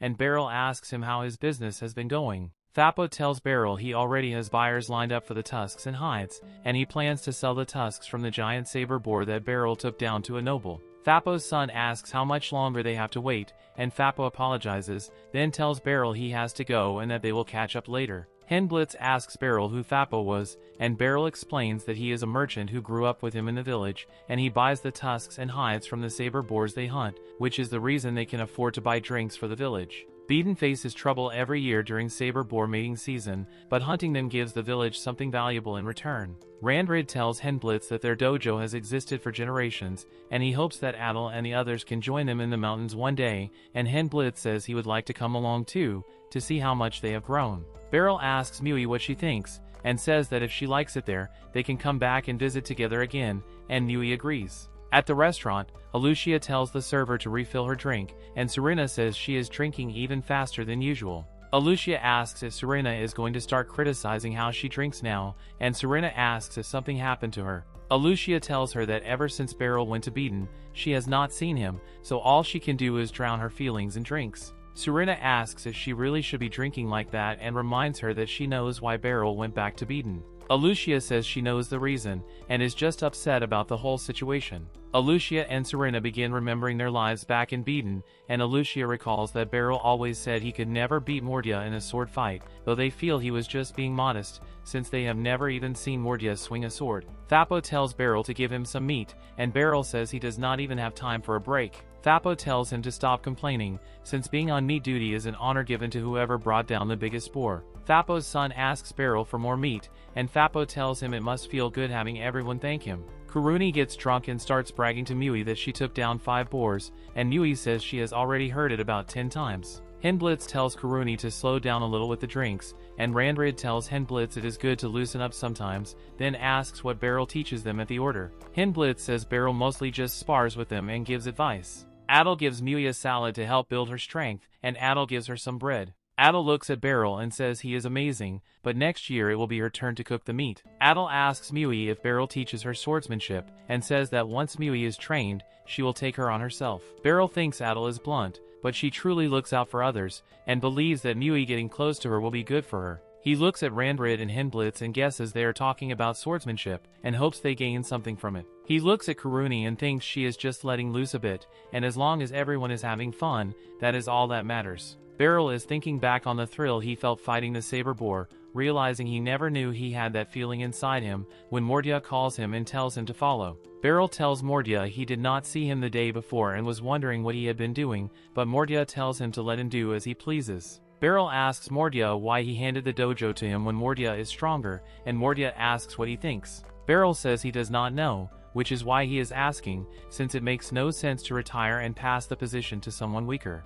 Beryl asks if it was because Mordia was getting old, since he was over 40 when he stepped down as master and could still beat him, but at that age he was not going to get any stronger. Mordia tells him he never once believed he could not grow stronger. Beryl assumes they are heading home, but Mordia tells him they are going to the dojo instead. Mordia asks Beryl to spar with him, saying he wants to test his son and show him why he gave the dojo to him. Mordia takes his stance and charges at Beryl, but Beryl parries in time before Mordia can reach him. Mordia swings again, and Beryl steps back. Beryl asks if his back is alright, and Mordia tells him not to insult him, saying he is not so old that Beryl needs to worry about him, and that Beryl is simply scared to face him. Beryl knows Mordia is right, but if he backs down now, everything he has worked for will mean nothing. They take their stances again, and Mordia charges at Beryl once more, but Beryl blocks him. Mordia tries to grab Beryl's clothes to pull him down, but Beryl knocks his hand away. Mordia keeps attacking again and again, with Beryl staying on the defensive, until Beryl barely dodges one attack and steps back, out of breath, while Mordia has not even broken a sweat. Beryl thinks Mordia has grown even sharper since the last time they sparred, and Mordia tells him he is not good at holding back, but he has no plan to kill his own son, so Beryl should stop hesitating. Beryl charges at Mordia and they trade blows, their swords clash, and they reach a standstill. Mordia kicks Beryl, sending him into the wall of the dojo, but as soon as he sees Mordia charging again, he grabs two swords and blocks the attack. He tries to knock Mordia off his feet, but it has no effect, and Mordia kicks him away. Beryl charges again and dodges all of Mordia's attacks, but Mordia strikes Beryl's hand with the edge of his sword, and Beryl parries the blow. Beryl believes that if he can defeat Mordia, he can aim for even greater goals. Mordia breaks the standstill, but Beryl dodges his attack and points his sword at Mordia's side. Mordia tells Beryl to stop staring into space and sit down with him, but Beryl does not hear him the first time, so Mordia repeats himself. Beryl still cannot understand why Mordia gave him the dojo, and Mordia explains that it was because,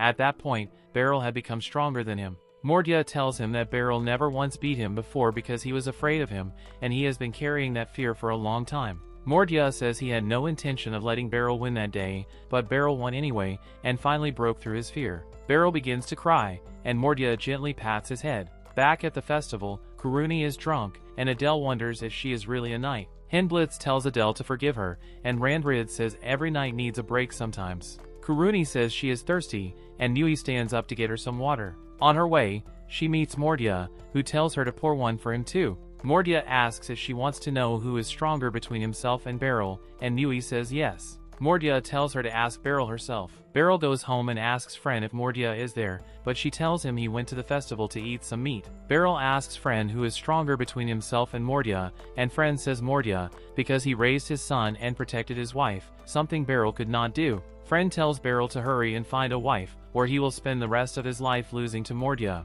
The next day, they say their goodbyes before heading back to the city. On the carriage, Nui asks Beryl again who is stronger between himself and Mordia, and Beryl asks why she wants to know. She tells him that Mordia said if she asked, he would tell her the answer. Beryl says he is the stronger swordsman, but still no match for his father, and Nui is not satisfied with that answer. A few days later, Beryl is at the Magic Institute when the students are showcasing their progress in channeling magic into their swords. The students know that they are better than they were before, but it still takes them a bit of time to channel magic into their swords. Beryl says that Mui's technique was a bit different from everyone else's, and Thistle explains that Mui's technique still isn't able to convert her magic properly, but there is still power there. Thistle encourages Mui and tells her that she will get better if she keeps training, so she should take her time. Alucia calls Beryl over to her office to tell him that an invitation to a banquet from Margrave Flumvelk had arrived. It is to recognize their role in averting the recent national crisis. Beryl praises Alucia and tells her that it makes him proud to see how far she has gone in life, but Alucia says that Beryl was also invited.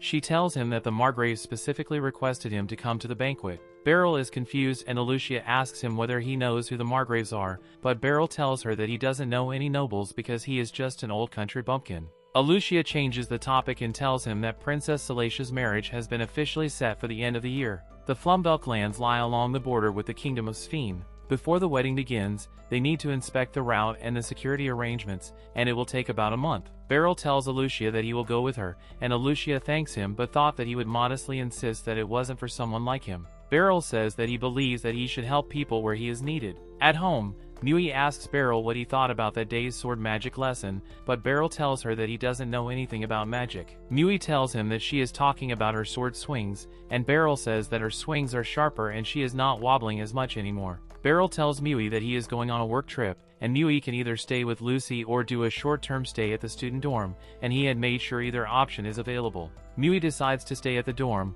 but Beryl tells her that if she stays somewhere that nice, then she might not feel like coming back to the house. The next day, the commander of the Royal Guard tells Beryl and Alucia that he will be accompanying them. He tells them that once they enter Flumvelk lands, the Margrave's private forces will join the escort. Alucia tells Beryl that if he needs anything then he should ask Vesper or Fra, because they are both relatively young, extremely capable, and they are from a village on their route so they know the area well. Vesper says that his father has arranged their lodging 2 days from then, but Beryl is surprised to hear that Vesper's father has an inn. Alucia tells Beryl that Vesper's father is actually the chief of the village. She tells Vesper and Fra that their request for a half-day leave was approved and when they arrive, they should go and spend some time with his parents. At the school, Cindy catches Mui yawning and asks her whether lessons are so boring that it makes her want to fall asleep, but Mui tells her that she can't fall asleep even if she tried, and all of them try giving Mui tips to make her fall asleep. At the dorm, Freda knocks on Mui's door and hands Mui a small bottle filled with dried lavender and tells her to try them because it worked for when she couldn't sleep. Once Beryl and the others make it to the village, Beryl starts observing the surrounding areas and says that if that place counts as unremarkable, then his village has no hope. Once they get off the carriage, Alucia tells Beryl that she is going to go and discuss the security arrangements. She tells Beryl that he can ask the inn to prepare a meal for him and that he should get some rest. Vesper asks Beryl whether it would be okay if he joined Beryl for dinner, because he wants to discuss something with him, and Beryl agrees. Vesper takes him to a restaurant and Beryl is surprised to see for working there. As they are eating, Vesper asks Beryl whether he can give him private swordsmanship lessons, because when he went to clean up after the delegation attack, he was amazed by how Beryl was able to keep the royals safe in such conditions, and he wants to learn how to fight when he has someone to protect. Beryl agrees to teach him and tells him to meet him at the training ground next time so that they can work out the details. For his mom starts teasing Vesper by reminding him how he used to follow Fra all the time when they were little. Vesper tells Beryl that when they were kids, Fra used to make him cry all the time, but Fra's mom tells Vesper that she was surprised when Vesper went against his father and joined the order. She says that Vesper started training in swordsmanship around the time that Fra joined a dojo, but Fra comes in and tells her mom to stop saying childhood stories, and she starts clearing their table. Back at the dorm, Mui is in bed but can't sleep, so she decides to go outside and train, but she meets Frida and Mui asks Frida why she is outside, and Frida explains that her lack of stamina has been limiting her lately. So she decided to train every evening and Mui joins her in training. A few minutes later, both of them lie on the ground from exhaustion and both of their stomachs start growling, so Mui decides to cook them a meal. Frida asks Mui whether they should be using the ingredients, but Mui says that nobody is going to notice if a few ingredients are used. After Frida tastes the food, she praises Mui's cooking and tells Mui that she thinks she has been spoiled because when she first moved into the dorm, the change in the environment made it hard for her to sleep, and that is when her mother sent her the dried lavender. At the restaurant, Fra brings dessert for Beryl and tells him that it is their specialty tart and it is made with local seasonal fruit. Beryl tastes it and praises it, saying the flavor is unique, but Fra's mom says that Fra made it while she was helping out there. As Beryl and Vesper are walking in an alleyway, Vesper says that Beryl has probably guessed that he followed Fra into the order, and Beryl says that he has done his best to stay true to his feelings and there is nothing wrong with it. Vesper says that he takes pride in his duties and he has reaffirmed how deep swordsmanship is, and it has made him want to become stronger, but at the same time it reminded him of how far he has to go every day. It makes him feel green both as a man and as a knight, and it makes him think that he has no right to tell her how he feels. Beryl says that their timing is good and they are in sync with each other, and asks Vesper why don't they just grow together. Mui and Frida have been punished and are sentenced to washing the baths for a week. Once Beryl and the others make it to Flumvelk lands, they are greeted by the captain of the Margrave's private forces named Sahat Ranvran. He tells them that he will escort them to the manor. Once they reach the manor, they are greeted by the lord of Flumvelk lands named Warren. Beryl tells Warren that he had no idea that he was a noble back when he was training at their dojo. Alucia says that they were in the same class, but she had no idea that he was a noble either, and she only found out after she joined the order. Beryl asks Warren why he kept the fact that he was a noble hidden, but Warren tells him that there were reasons. Warren gives them a list of all the invited guests and tells them that he would like them to memorize their names, titles, and domains, and Beryl decides to leave all the memorizing work to Alucia because he is old. Warren tells Beryl that many nobles, especially women, will approach Beryl because he is a famous figure now, and many will seek ties with him and use him for their own gain, but Alucia says that she will handle such people. Warren refuses and says that she is there as a guest of honor and commander of the order, so they will assign her an escort from their side, and his father is the most suitable choice. Warren decides to leave his younger sister Shust with Beryl because he thinks that she will be quite helpful. Warren tells them that they will be staying in the annex and he will have someone show them around. Once they get inside, they are greeted by Shust and she tells Beryl that she has been looking forward to meeting him. Thanks for watching. Want next part? Subscribe the channel and turn on notification bell.